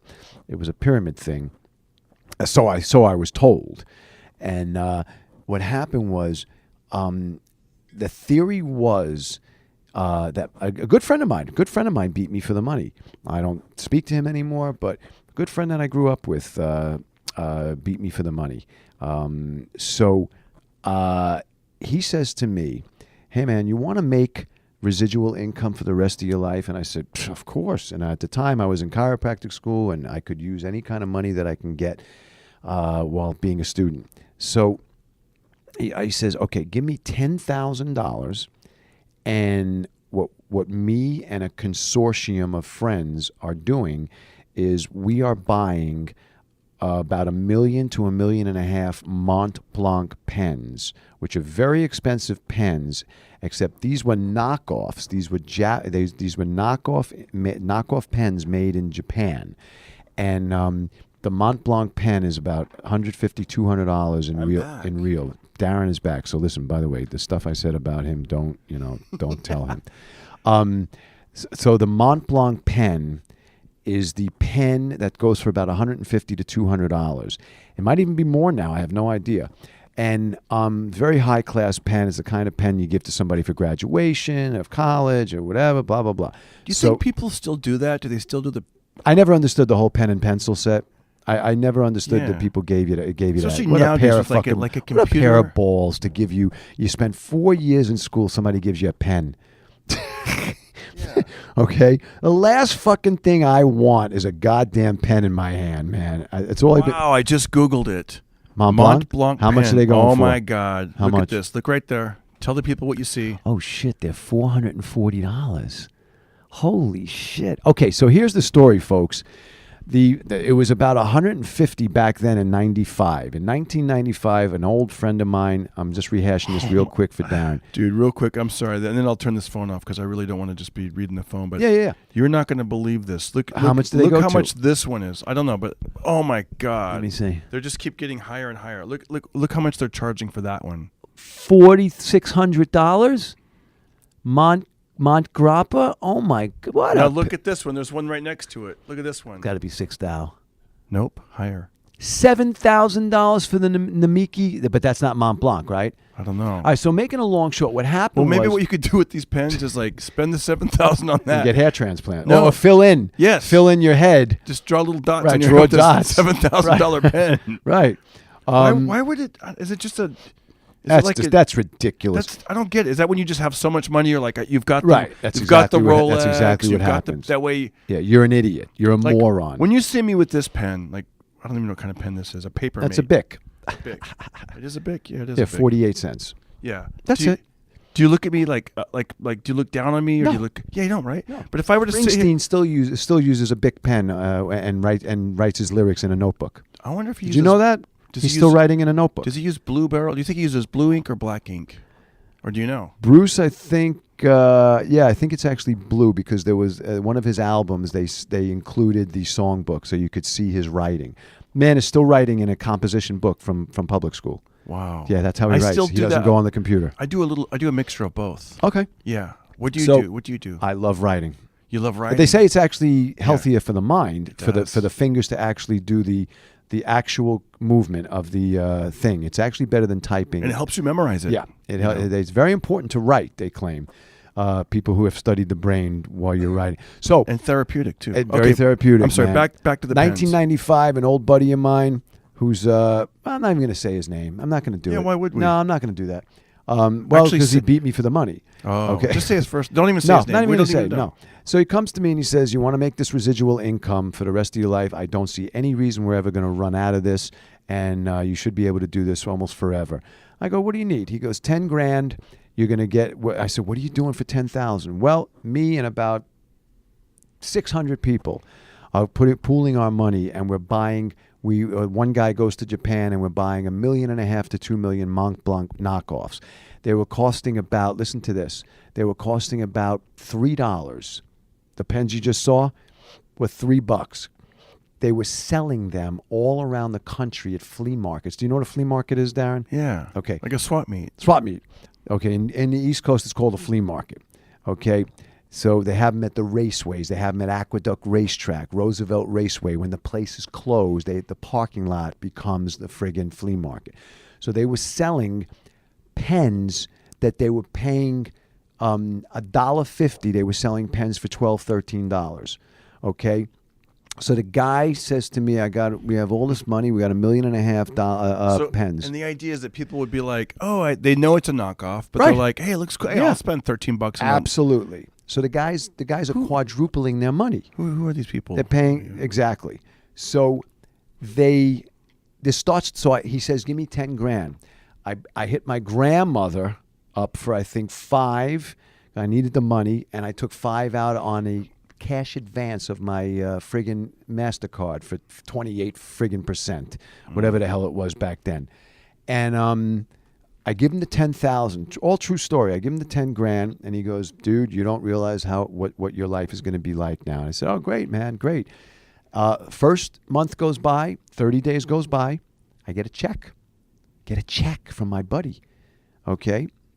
Hands me over a check. One day we're eating lunch. He goes, "Here's your check, man. We're eating at Chin Chin's in Studio City. $1,000 check." I run to Wells Fargo. It clears. Because I went to his bank first to make sure I'm not bouncing a check. Okay. Clears. I get the $1,000. Wait, that's I'm sorry to hold that thought. That's a good life hack right there. Good instruction for people. If you get a check, Oh, and yeah, you're always. not I do it all the quite time. Sure, I do it all the time. You know, I wherever go to the person's Yes. bank. Yes. Absolutely. And I say, does this guy have funds in here? Yes. So I go in, I go, oh my God, this worked. I'm only $9,000 in the hole right now. Okay. I'm 9,000 away from living a free life residual income. 9 more months. Second check. Have lunch. Gives me $1,000 check. I go Wells Fargo, clears. Boom, $1,000, man, right back into my account. Okay, at Bank of America. Third check comes. I go to cash it. I'm sorry, there's no funds in this account. I go, excuse me? What do you mean there's no funds in this account? This account has been wiped out. It's been cleaned. I go, whoa. You got to be kidding me. You're like, I just saw him at Chin Chin's. Right, exactly. So you call him up. You're like, hey, I said, so-and-so. I said, I just tried to cash a check, and there's no money in the account. He goes, and he played the role of, what? There's no money in the account? And I don't think it was his account. I honestly don't think it was his account. I think he got the check from his higher up in the con game. Yeah. And he said, he goes, I got to give this check to Dean. Okay. So, I don't think he was complicit in that. Okay. So, comes out and he goes, Dean, I got bad news, man. There's been a scam, blah, blah, blah, da, da, da, da, da, da. It was all bullshit. And I found out later on, a lot of things didn't add up. For instance, my friend claimed that he just got hit for $22,000 on the scam, that he's out $22,000. So I started noticing, like I would talk to him on the phone and I would pretend to be his friend, and even though I knew something's not right here. And I said, what'd you do last night? I watched Monday Night Football. What'd you do? He goes, oh, well, me and so-and-so, we went out to Malibu for some surf and turf. And I started hearing this 3 nights a week. Surf and turf 3 nights a week in Malibu. He was having $100, $150 dinners 3 nights a week. And he's claiming that he's on the balls of his ass because he lost $22,000 in the scheme. Okay? So, exactly. Yeah. So I go, that's a little odd that you just told me you're out $22K. Yeah, but you got to remember my wife works. So, I got hit for the 20. I go, I don't buy that shit, man. I said, you lose $22,000 unless you got big money. Yeah. $22,000, you're probably going to eat McDonald's for a couple of weeks, and instead of going surf and turf 3 nights a week. And I started noticing this. Very stream of consciousness. I never said, I wasn't trying to come off interrogating. I just said, what'd you do last night? I watched Chicago Hope, whatever the hell was on back then. And he goes, we went to Mastro's for, Mastro's, really? Mastro's only $250 for the two of you.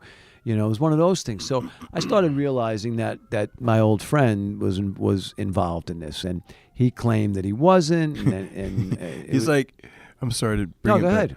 You're like, how was dinner last night? And he was like, oh man, it was nothing to write home about. And if I were to write home, I'd use one of those pens. What was that? Excuse me, I was drinking water. What was that meal you said for when you write home? Oh, the veal piccata. Yeah. Oh, I'd write home about well, the veal. were we talking about that on here, or were we Yes. talking when it was off? No, this podcast was recording. We did that with the veal piccata? Yeah. Yeah, I've been always fascinated with That expressions. was about an hour and a half ago in this podcast. Are we on an hour and a half? So almost. Oh, yeah. man. The other expression I love, and my mother, I do a bit on this on stage, and it always gets a nice laugh. When I'm at my mother's house, my mother always, says goodnight to me. She opens up the door to the bedroom I'm in, knocks and opens up the door. And I go, come in, and she's like, she goes, good night. I just wanted to say good night and that I love you and everything. I'm so happy you're here.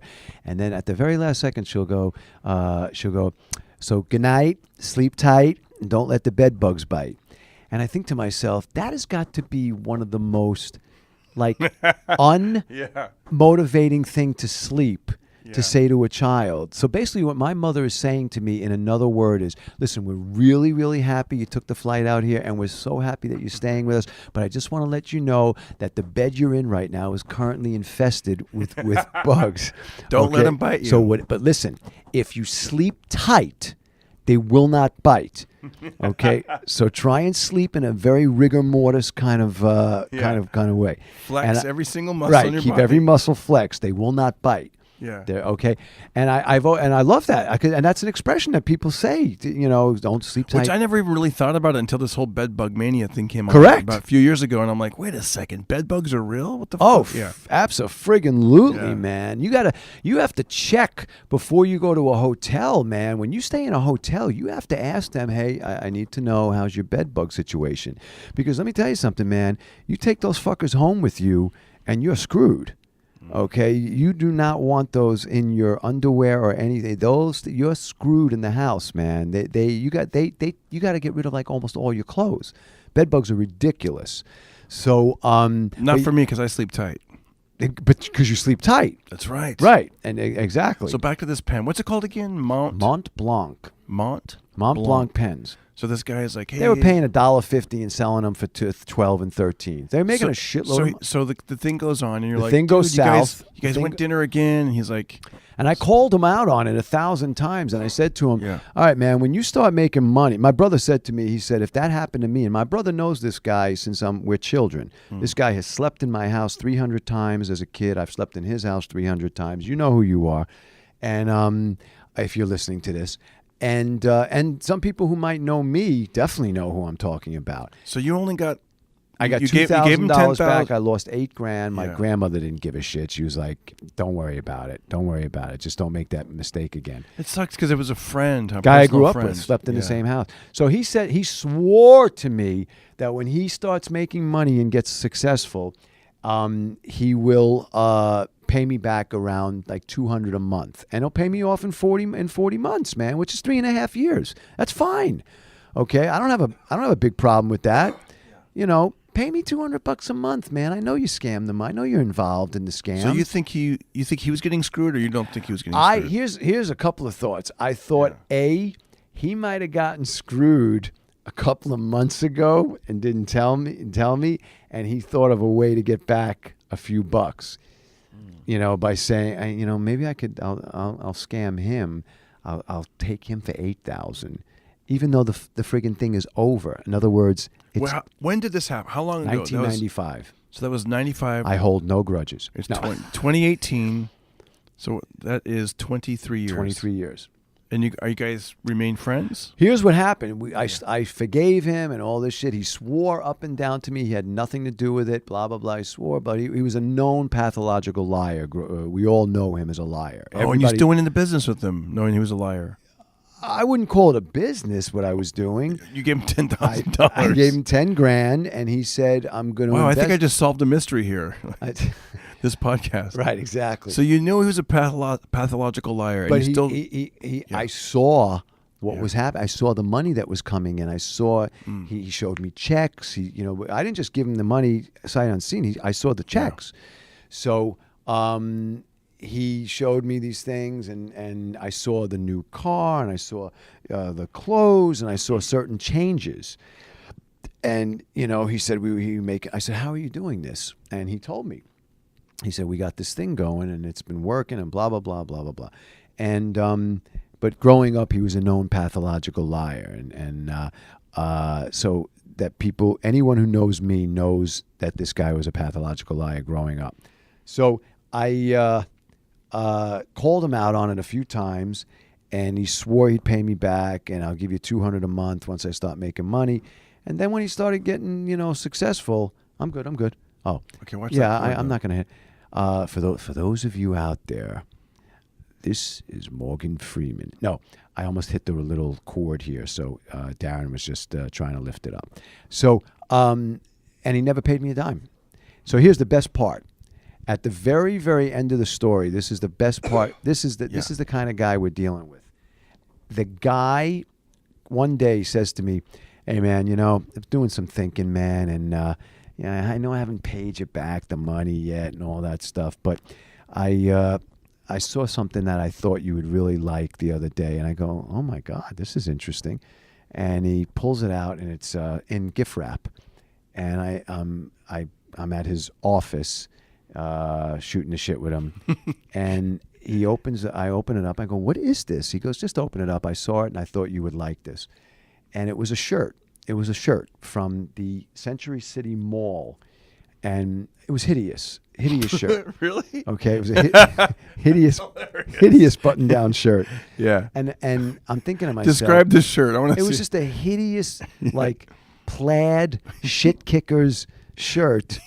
You know, something Garth Brooks would wear in '93. Yeah, it was hideous. Totally and this is now about like '98. This is like, you know, he's been working. That I have. So now the grudge is going back only 20 years. So I love it. Yeah, exactly. So I put the shirt on. Then he pissed me off in Y2K. I put the shirt. You know, he said to me, he goes, "We're investing money." A consortium and we're putting our money together. So you have a computer, right? I go, yeah. He goes, well, on 1999 at 12:30 at 12 a.m. 2000, the computer's going to crash, but we have a service that will keep it. I need 10,000. No. So he says to me, I thought of you. I thought you would look fantastic in this. And I go, oh my God, thank you, man. I mean, the bottom line was the man owes me $8,000. Yeah. But this is, you'll love the punchline on this. I put the shirt on in my house, and it's up to my wrist. Okay, the sleeves. Okay, and I can't wear it, and it's hideous. And if you lift your arms, you can't. Yeah, right. The whole shirt comes up.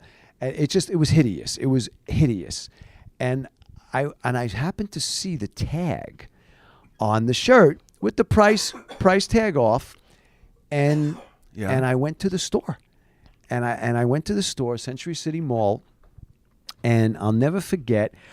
Girl comes to the counter. Excuse me. Well, I yawn. For those of you out there, I don't know if you're aware of this, but it's almost 2:00 in the morning that we're doing this. We're shooting this, so she scans it with the scanner, and she goes, well, I can, give you a credit, or I can give you a refund. And I'm thinking, oh, wow, I'm going to get about $120, for this. He spent some money. He felt bad. He spent some money. I got back $10.99. $10.99. That's what the shirt was. It was reduced and reduced and reduced and reduced and reduced. And I said, what did you just say? And she says to me, it's $10.99. The shirt is finally marked. It's a final markdown. And I went, you got to be kidding me. $10. And I took the $11, whatever. And I think, if I remember correctly, I bought a pen with it, okay? Right. I bought $6.50 pen. And I think I went back to him with the $11, and I think I threw it at him on the desk. And I said, you piece of shit, man. A leopard never changes his spots, man. Oh, wow. Yeah, and he couldn't believe I brought the shirt back. He couldn't believe you should have saw his jaw dropped. He couldn't believe that I did that. And he's just a piece of garbage. But, karma has come around the other way. He got hit in his divorce, and he got hit pretty heavy. I try to stay positive on this podcast. You're like, I prayed to God, and finally the shit hit the fan in his life. And no. But No. No. Hey, look, you asked me to talk about this scam. Yeah. So I'm not trying to be negative. I'm just saying. I guess the moral of that story is beware. When something seems too good to be true, it usually isn't. Absolutely. Okay, it usually isn't. So and I have become that kind of guy that you have to get up super early to fool me these days. And that's it. That's all I got for you. What else do you talk about? So do you still keep in touch with the guy or no? No, not really. I don't talk to him. Can I give you that story? Why I don't talk to him? This will be a 2.5-minute story. Sure. Okay. So, folks, I have officially forgiven him. The universe slowly started to turn in my favor. Can I say something real quick before you continue with that? When it comes to forgiveness, I read a great quote. It said, when you hold a grudge, you're letting someone else rent space in your head, and they're not paying for it. That's correct, and they're not paying. And they say you forgive them, not because it makes them feel better, but because it makes you feel better. Yeah. Correct. So I finally forgave the guy as years went by. But you got to remember, Darren, I was a student. I was broke when this happened. When he beat me for the money, I borrowed $5 from my grandmother and $5 from Chase City Card. Okay, and I got hit with those fucking interest charges, man, 28% on a cash advance and all that shit. So my grandmother forgave the money. That's fine. But I got hit for $5,000 that I had to fucking pay off. So, and I was a student, man. So I had no fucking money. I was living on student loans. So, all right.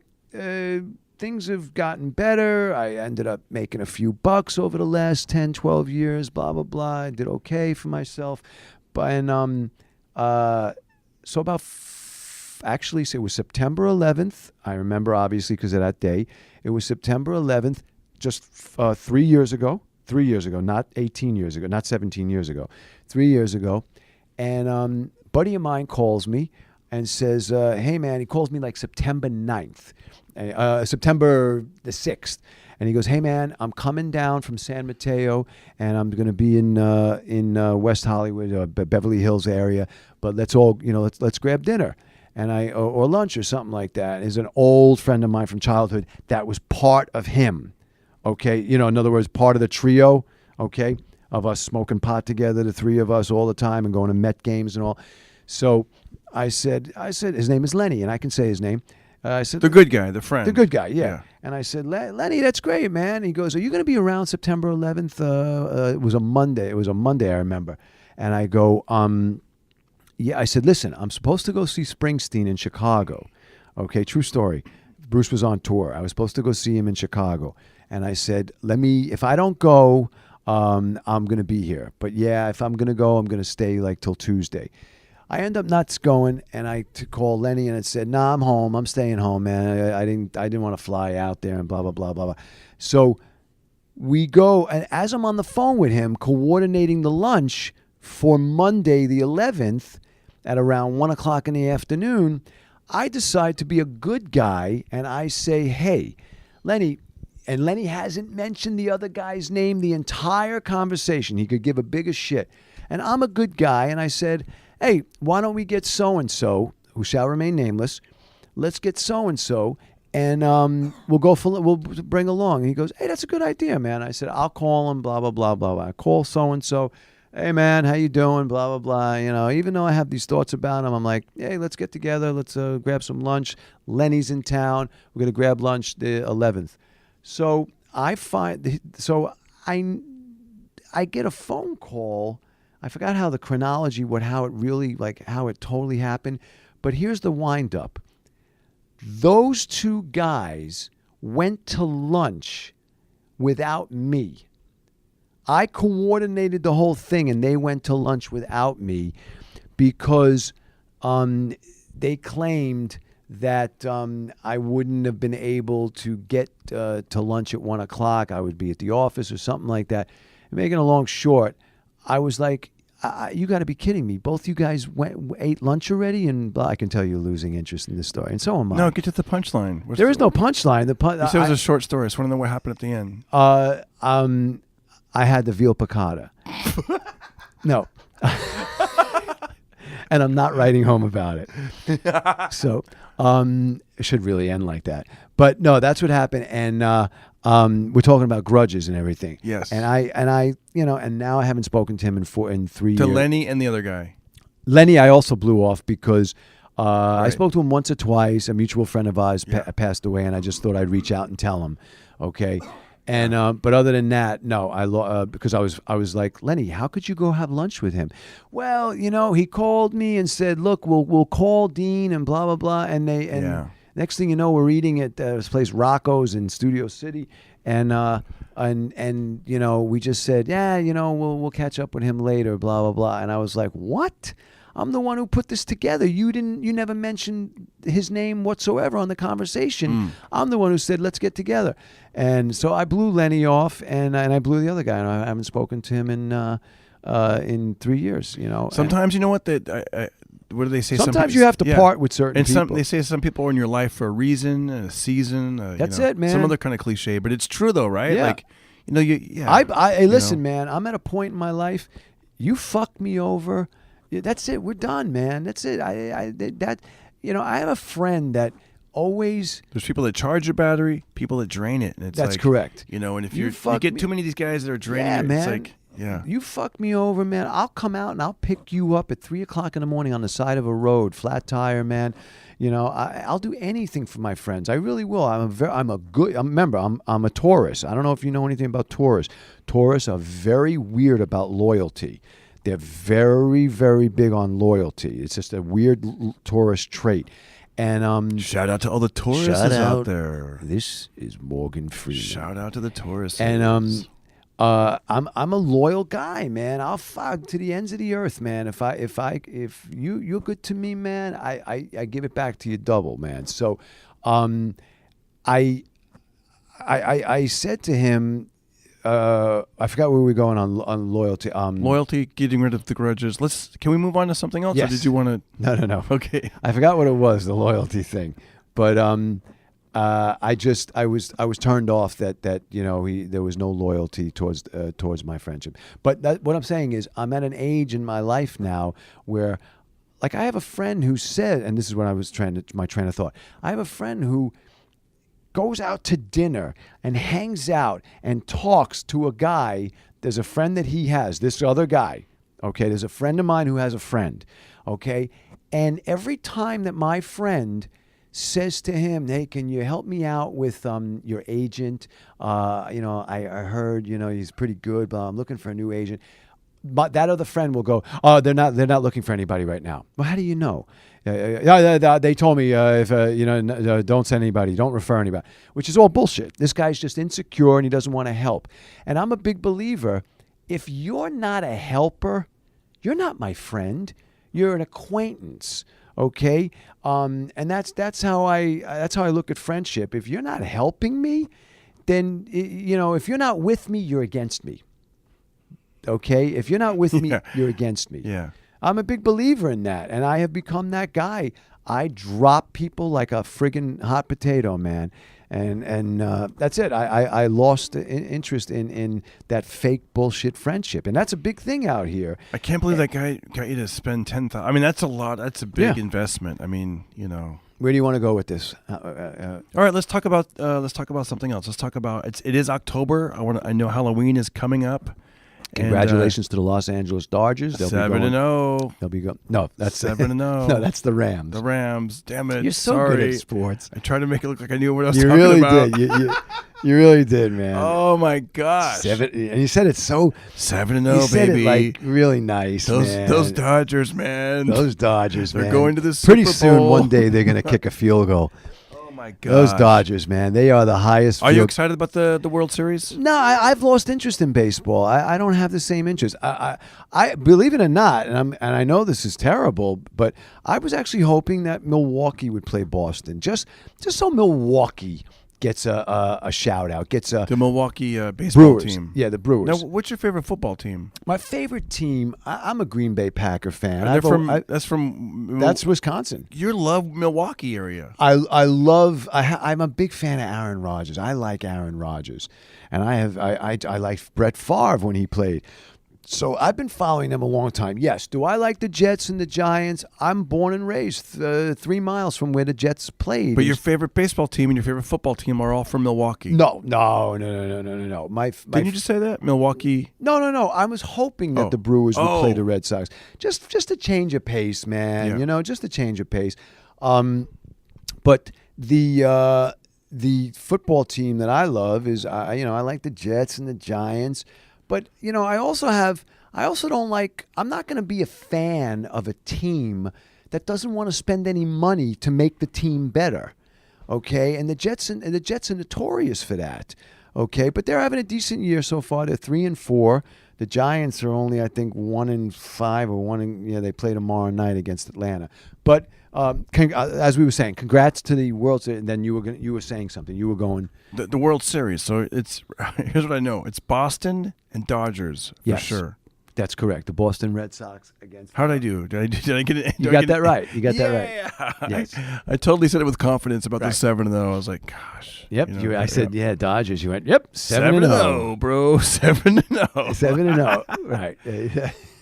But I think the World Series, I do get excited for that. Like a regular baseball game, it's hard to watch 162 games. But the playoffs, you get excited in the World Series. That's correct. They play 162 games during the year, and quite frankly, who gives a shit? I know. I love ordering a pizza and watching it. And my son puts his Dodger blanket on, and he grabs the piano and he goes dun dun dun dun dun dun dun dun. Let's go Dodgers. Let's go. That's funny. It's exciting. I love that part of it. No, this will be a good series, man. This is a good series. The thing that sucks about those kind of series, Man, Can I have that water, by the way? flying that these guys have to do. These 3,000 miles each way, man. They have to go back and forth. That's how it works, man. It's like 2 games LA, 2 games LA, 3 games Boston, and then they got to go back to LA for 2 games. I can't remember which team has home field on this. I just flew in from Wilmington, North Carolina. Boy, are my arms tired. I tell you, okay. And it's interesting because I fly Southwest a lot, so I got the points and the miles, so I always get it's great. When you don't fly, I fly first class on Southwest. I don't know. Do you have first class on Southwest? The emergency row. The emergency boarding group A. Yeah, which actually is kind of like first class. I love it though because I take them a lot. So I fly out of Burbank if I can. And it's just the best. It's the best. It really is. If you don't fly it, it's weird to you because you're like, I don't get it. You don't get an assigned seat. But once you understand how it works, it's great because you could choose any seat you want. So because I don't fly American that often, I got stuck in a middle seat, cross country, middle seat. It was very uncomfortable. And on the way back, it was Delta, and Delta was a little bit better. I got a better. You took 1 and 1. You took 1 for. Yeah, I took American there and Delta back. Okay. And I was, I got a window seat at least on the way back. But it was funny because somebody was sitting in my seat. I'm like, excuse me, I'm 21C or whatever. And she was like, well, it was worth a shot. Okay. She was like, she wanted the window, yeah, and she ended up sitting in the middle, which I get. I've done that before. you know what's weird? When I'm on the window seat of a plane and the plane banks a little, I actually get scared I'm going to fall out. Oh yeah. I always think that it's weird, right? You look for a second. You look where the sky should be, and you're like, that's the Earth. It's right. weird. For a split second, you think I actually think I'm going to fall out for a split second, and then I go, oh no, I'm in a fucking plane, But I always make sure that the buckle's on tight. But I bring the sleep mask, and I fall asleep pretty good. Can you fall asleep on the plane? Oh yeah. Oh man. Yeah, you can't. No, probably too tall. It's probably really uncomfortable. Unless for you. I get the first, the emergency row. The emergency row to me is the best because. But then the seat doesn't recline, right? In the emergency row. No. It's there's one seat that doesn't recline. But every time I've been on Southwest, I get the reclining. I'm very lucky with Southwest. I could have boarding pass C, and I'm thinking that those seats are gone, and I cannot tell you how many of those seats. I've never understood how people are passing by, and I've asked people why do you pass by on the emergency row, and their response is always boggles my fucking mind because. Excuse my French on that. I apologize. I've said it a couple of times. But the response is, well, I don't want to have to be responsible in the event of a crash. And I go, first off, do you know the mathematical odds of you having to be responsible? And secondly, if we hit the ground, you're probably not going to have to be responsible. Because it's not going to end up good, okay? For most of us. So. But I never understood that people actually. I thought it was because the seats don't recline. No, the seats recline fine. Oh wow. Yeah, the seats recline fine in the emergency row. Maybe I was sitting in front of the emergency row. If you sit in the one that's in front, that one tends not to go back. Oh wow. That one tends not to go back. Then there's on Southwest. There's that one up against the window that there's no seat in front of you whatsoever, so your legs are out. Like really outstretched. I know, that's a good one. Okay, but the other ones are massive amount of leg room, and I used to do a bit about the seats on that's great on the airlines. But so I was going to say it's October. We're going to wrap up the podcast, but it's October, Halloween. I was thinking of what was it like growing up Halloween in New York? Did you guys go house to house? It was great, man. Trick or treating, or was it apartment buildings? It was such a great time because. At that time, it gets dark at 4:30 in the afternoon. October 31st, it gets dark at that time. And you didn't have as many, I don't think you had as many psychos back then. You had stories of psychos, don't bite into an apple. There's a razor blade in the apple. That always bothered me. Which actually they prefer that in Glendale. That way they can get an apple and they can shave. Oh, there you go. Hello. Heyo. I'll be Shout here out all to week. Rams. I'll be here all week. Try the veal piccata. And so it was a really good time growing up in Queens because you knew your neighbors back then. You see, I grew up in a neighborhood where the neighbors sat on the stoop with a transistor radio in the summer. We would sit on the stoop, 90-degree weather.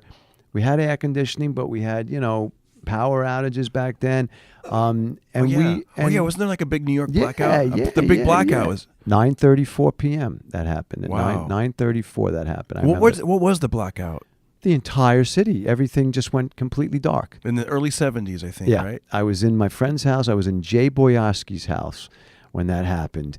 It was 9:34, 9:29 and 9:34. It was definitely the 5-minute, one of those fives, the 9 or the 4. And all of a sudden, you're just watching television. Should I look it up? Should I look up how long it was? Yeah. I think I'm going to say I was in 4th or 5th grade. I'm going to say 76. Famous New York blackout.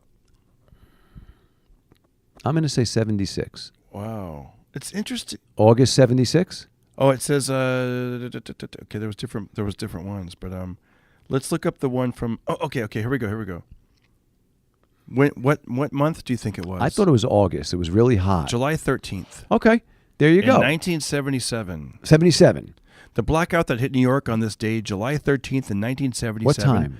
Was to many a metaphor for the gloom that had already settled on the city, an economic decline coupled with rising crime rates. That's correct. And the panic-provoking and paranoia-inducing Son of Sam murders.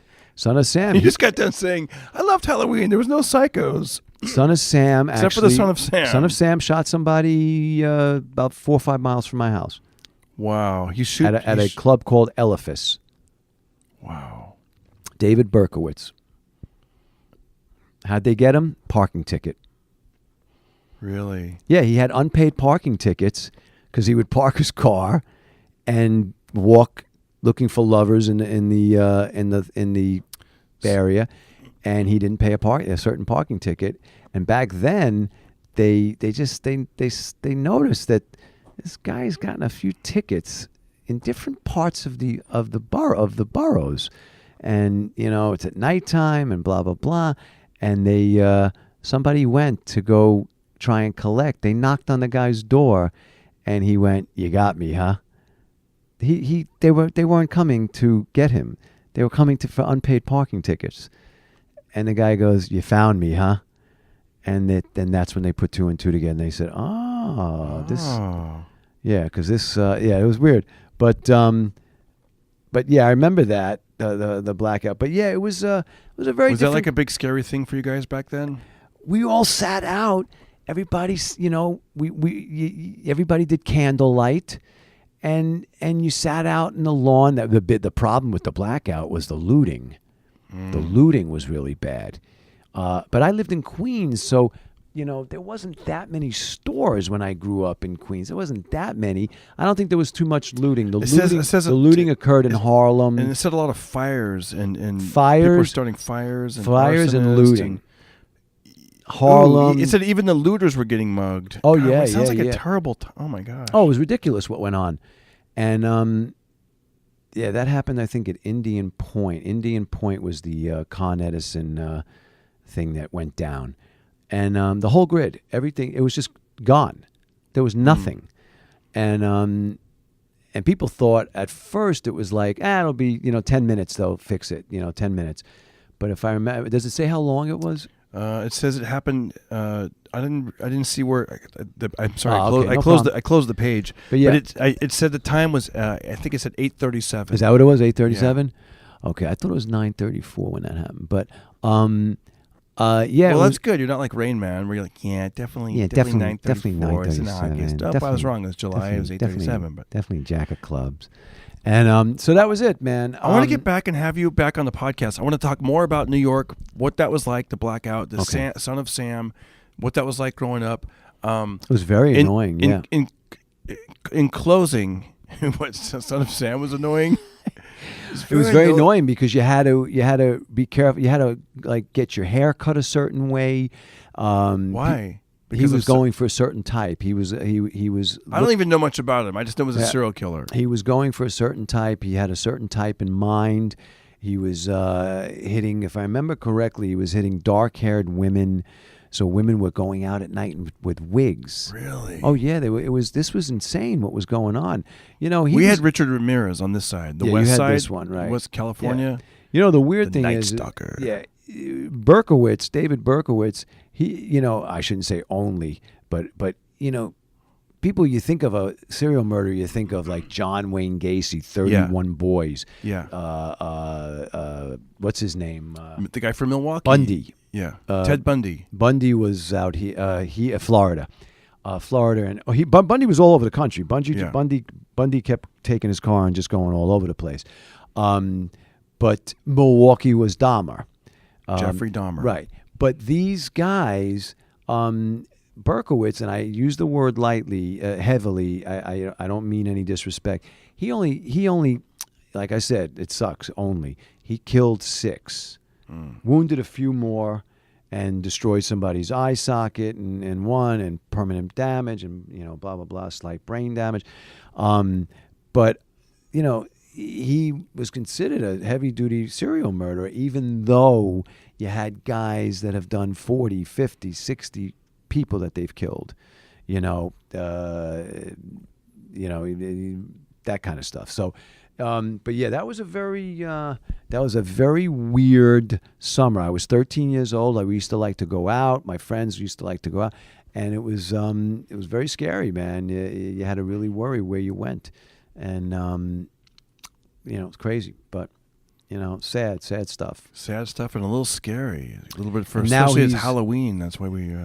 Right, and now they interviewed him on 60 Minutes about a year ago, in prison, and now he's like a reformed chaplain, or he got heavily into religion, and he consoles people now. So and weird. It's very strange, yeah. But he said that wasn't me. That was a mentally ill individual back then, and.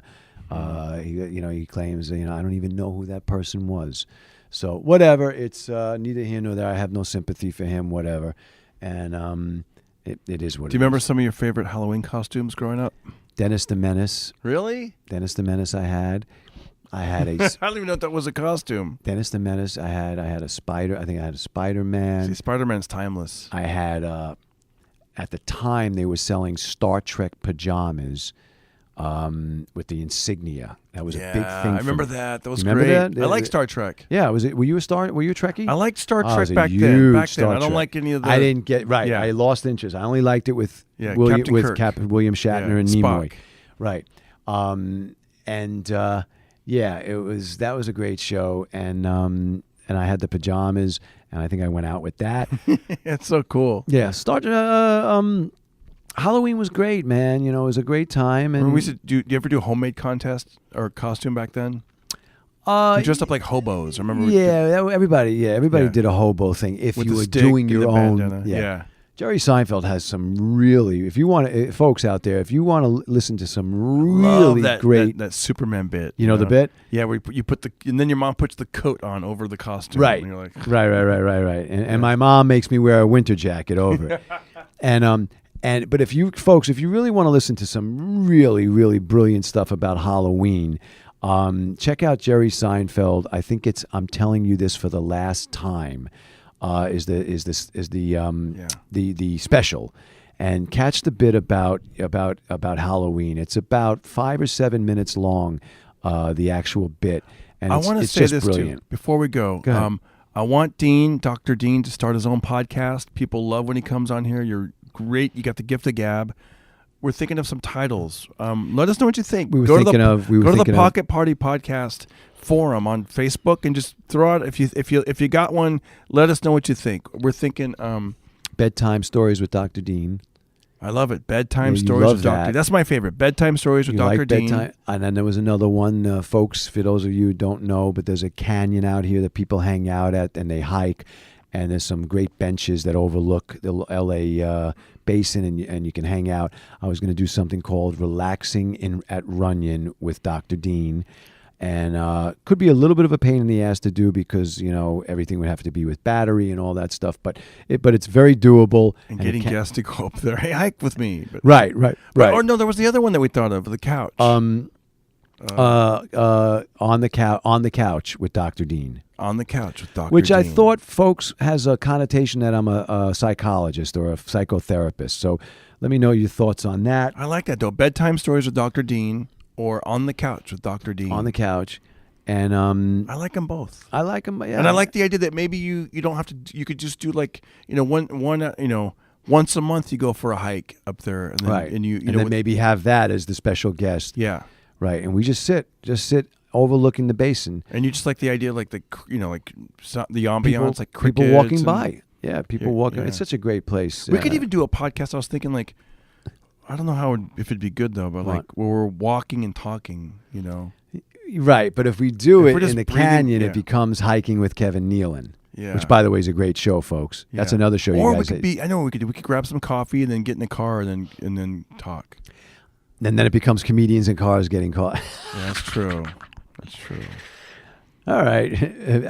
Let's just stay in people's pockets and let's just start sit, this let's party. just sit in the comedy club at 2:00 in the morning. I don't even think there's people in here anymore. Yeah, pocket party. See, folks, I had a great time, and I hope you. I'm going to end on this. I want to say, do you have any words of wisdom, any life words hacks, of wisdom, things you want to do? Like how we like to end the show. Words of wisdom. Don't take this thing too seriously, man. It's the one thing I've learned is.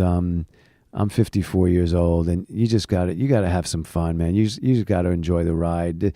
I know Sean out there is in his 20s, whatever, maybe going through a rough time. You just gotta enjoy the ride. This thing called life is so friggin' crazy, man. And you just don't know where you are from day to day, and you don't know, just try and enjoy the ride, and not and also, something, what I do these days, folks, and it's a very interesting thing. When I'm at Runyon Canyon, because that's where I see most people, because I don't know if you know, but out here, people don't walk in the streets out here. Everybody drives. That famous song, Nobody Walks in L.A. Right. So I'm a New Yorker, and I'm used to walking in the streets my whole life in Manhattan and blah, blah, blah. And people don't look at you, or they give you an odd look, or blah, blah.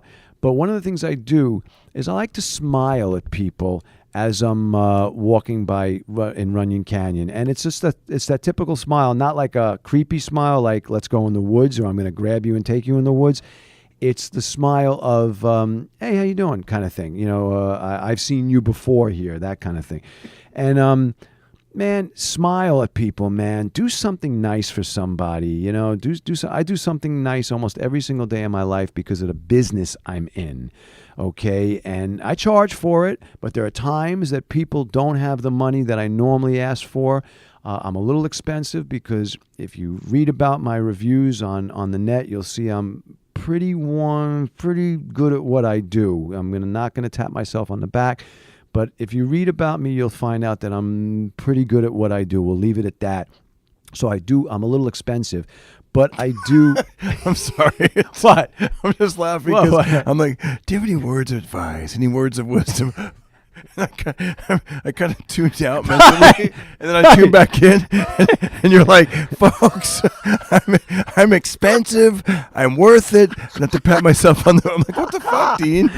No. I'm trying to bring out a point that I also give it away for free. Yes. Okay? When people come in. I'm joking. And like, for instance, folks, I don't charge dogs. I don't charge dogs when they come in. The dogs have bad backs and hips. I don't charge them. I work on dogs. Now, they don't come in by themselves. Yeah.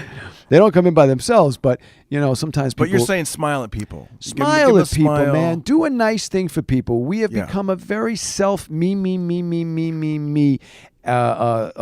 society. Okay, everything is what's in it for me kind of thing. And then you have, and then there's people that have no accountability. They take no accountability for anything that is done, that is bestowed upon them. Everything is somebody else's fault. We become a litigious society, constantly suing this. You're bad. My wife had a really nice thing happen to her, man. Somebody backed up their car and hit her car. And they left a note, and they did insurance, and they're gonna repair everything. And the lady, she didn't have to do that. Yeah. My wife goes, I was so surprised. Do you know what the scam that they do on that one is most of the time? Your wife was lucky. Hold that thought. My wife tell us that scam. That could be our last life lesson.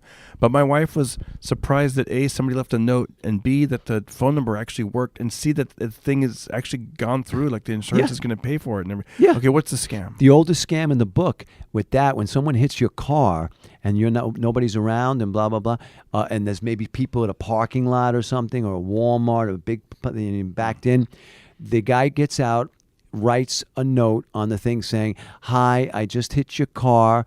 I'm sorry I did so. I'm making it look as though I'm writing a whole bunch of information right now as to how to get in touch with me, but I'm just saying, hey, shit happens, blah, blah, blah, and sorry about that." And they leave no information. So people think that he's writing something. He's getting out of the car and he's writing. Okay, and that's an old scam, But no, I just want to say we're so afraid to smile at somebody that and give off the energy of, hey man, I hope you're having as good a day as I am. Richard Gere, who's a devout Buddhist, many years ago, about 35, 40 years ago, he was doing Broadway, and he would walk on the streets in Manhattan, and he would smile at every person he saw on the street. And as he was smiling, he would say, "I hope you're having as good a day as I am. I wish you only amazing things." To himself, not to the person. Okay? And he said by the end of his walk, he had felt so amazing about himself, not in an egotistical, narcissistic way, but that he had given off so much energy for people to. You look like you're getting antsy. No, finish the story. No, we're good. Yeah. We're good. I'm just saying, words of wisdom. Be nice to people. You get more bees with honey than you do with vinegar, man. And that's really what it's all about. And I try and be nice as much as I possibly can. And that's it. Thank you for having me, Darren. As always, I hope we had a good show. Very good, man. I really enjoyed it. Like I said, I didn't sleep at all last night. I only slept on the airplane, and then I took a little nap. And you couldn't fall asleep, or the construction? No, not the construction. It was just I had that early flight, so I had after I finished the 2 shows, I got What back time to was the your hotel. first flight? What time? First flight, I had to go to the I had to be in the lobby for the shuttle at 3:30 in the morning. Ooh, yeah, but and you're getting off stage 11 o'clock. Yeah, so you're wrapping stuff up, and you're like, do I have? But yeah, and so it's funny because the shuttle to the airport, the guy was telling me he's like the airport doesn't even open till 4. So I'm like, all right. So we get there. Then of course it's kind of nice to be in an airport that's like, especially compared to like LA airports. I mean, it's really a small airport. But I'm talking to the shuttle driver, and I love being a comedian and I love podcasting. But every now and then, you ever have that fantasy of like, what's it like for other people in these other towns? Like, what's their life like? Right. Like especially the cost of living. Right. I mean, it's way down in those other towns. This guy was telling me, and I don't know if this is bullshit or not, but it's. Because he was also like talking a mile a minute at 3:30 in the morning, and I noticed some of his teeth were missing. So I don't know if the guy's on something or I don't know. But here's what he told me. He told me his other job is that he's a welder, and he said he makes $4,000 every 2 days as a welder. That's what he told me, and I was like, really? And he But goes, he doesn't put his money into dentistry. Exactly. I know. But he told me. I was thinking like he's like, yeah, he's saying how they did something at some stadium or something in Atlanta, and I'm like, the handrails in some stadium. Okay. Can you imagine making $4,000 a day or every 2 days? Wow. Welding handrails into a stadium. It almost made me want to like learn how to weld. Yeah, well, hey, look, I've been telling people for years, don't get a college education. Hold on, someone's looking. You guys about ready to wrap up? Okay. That's cool. the club, We're by almost the done. way, folks. That's the club. Okay. The club is officially closed. It's 2 a.m. right now. Well, anyways, you guys are great. You guys were great. A lot of fun. If you want to make money, get into welding every 2 days. I always tell people, stay away from college unless you want to become a doctor, lawyer, CPA, go into refrigeration repair and plumbing.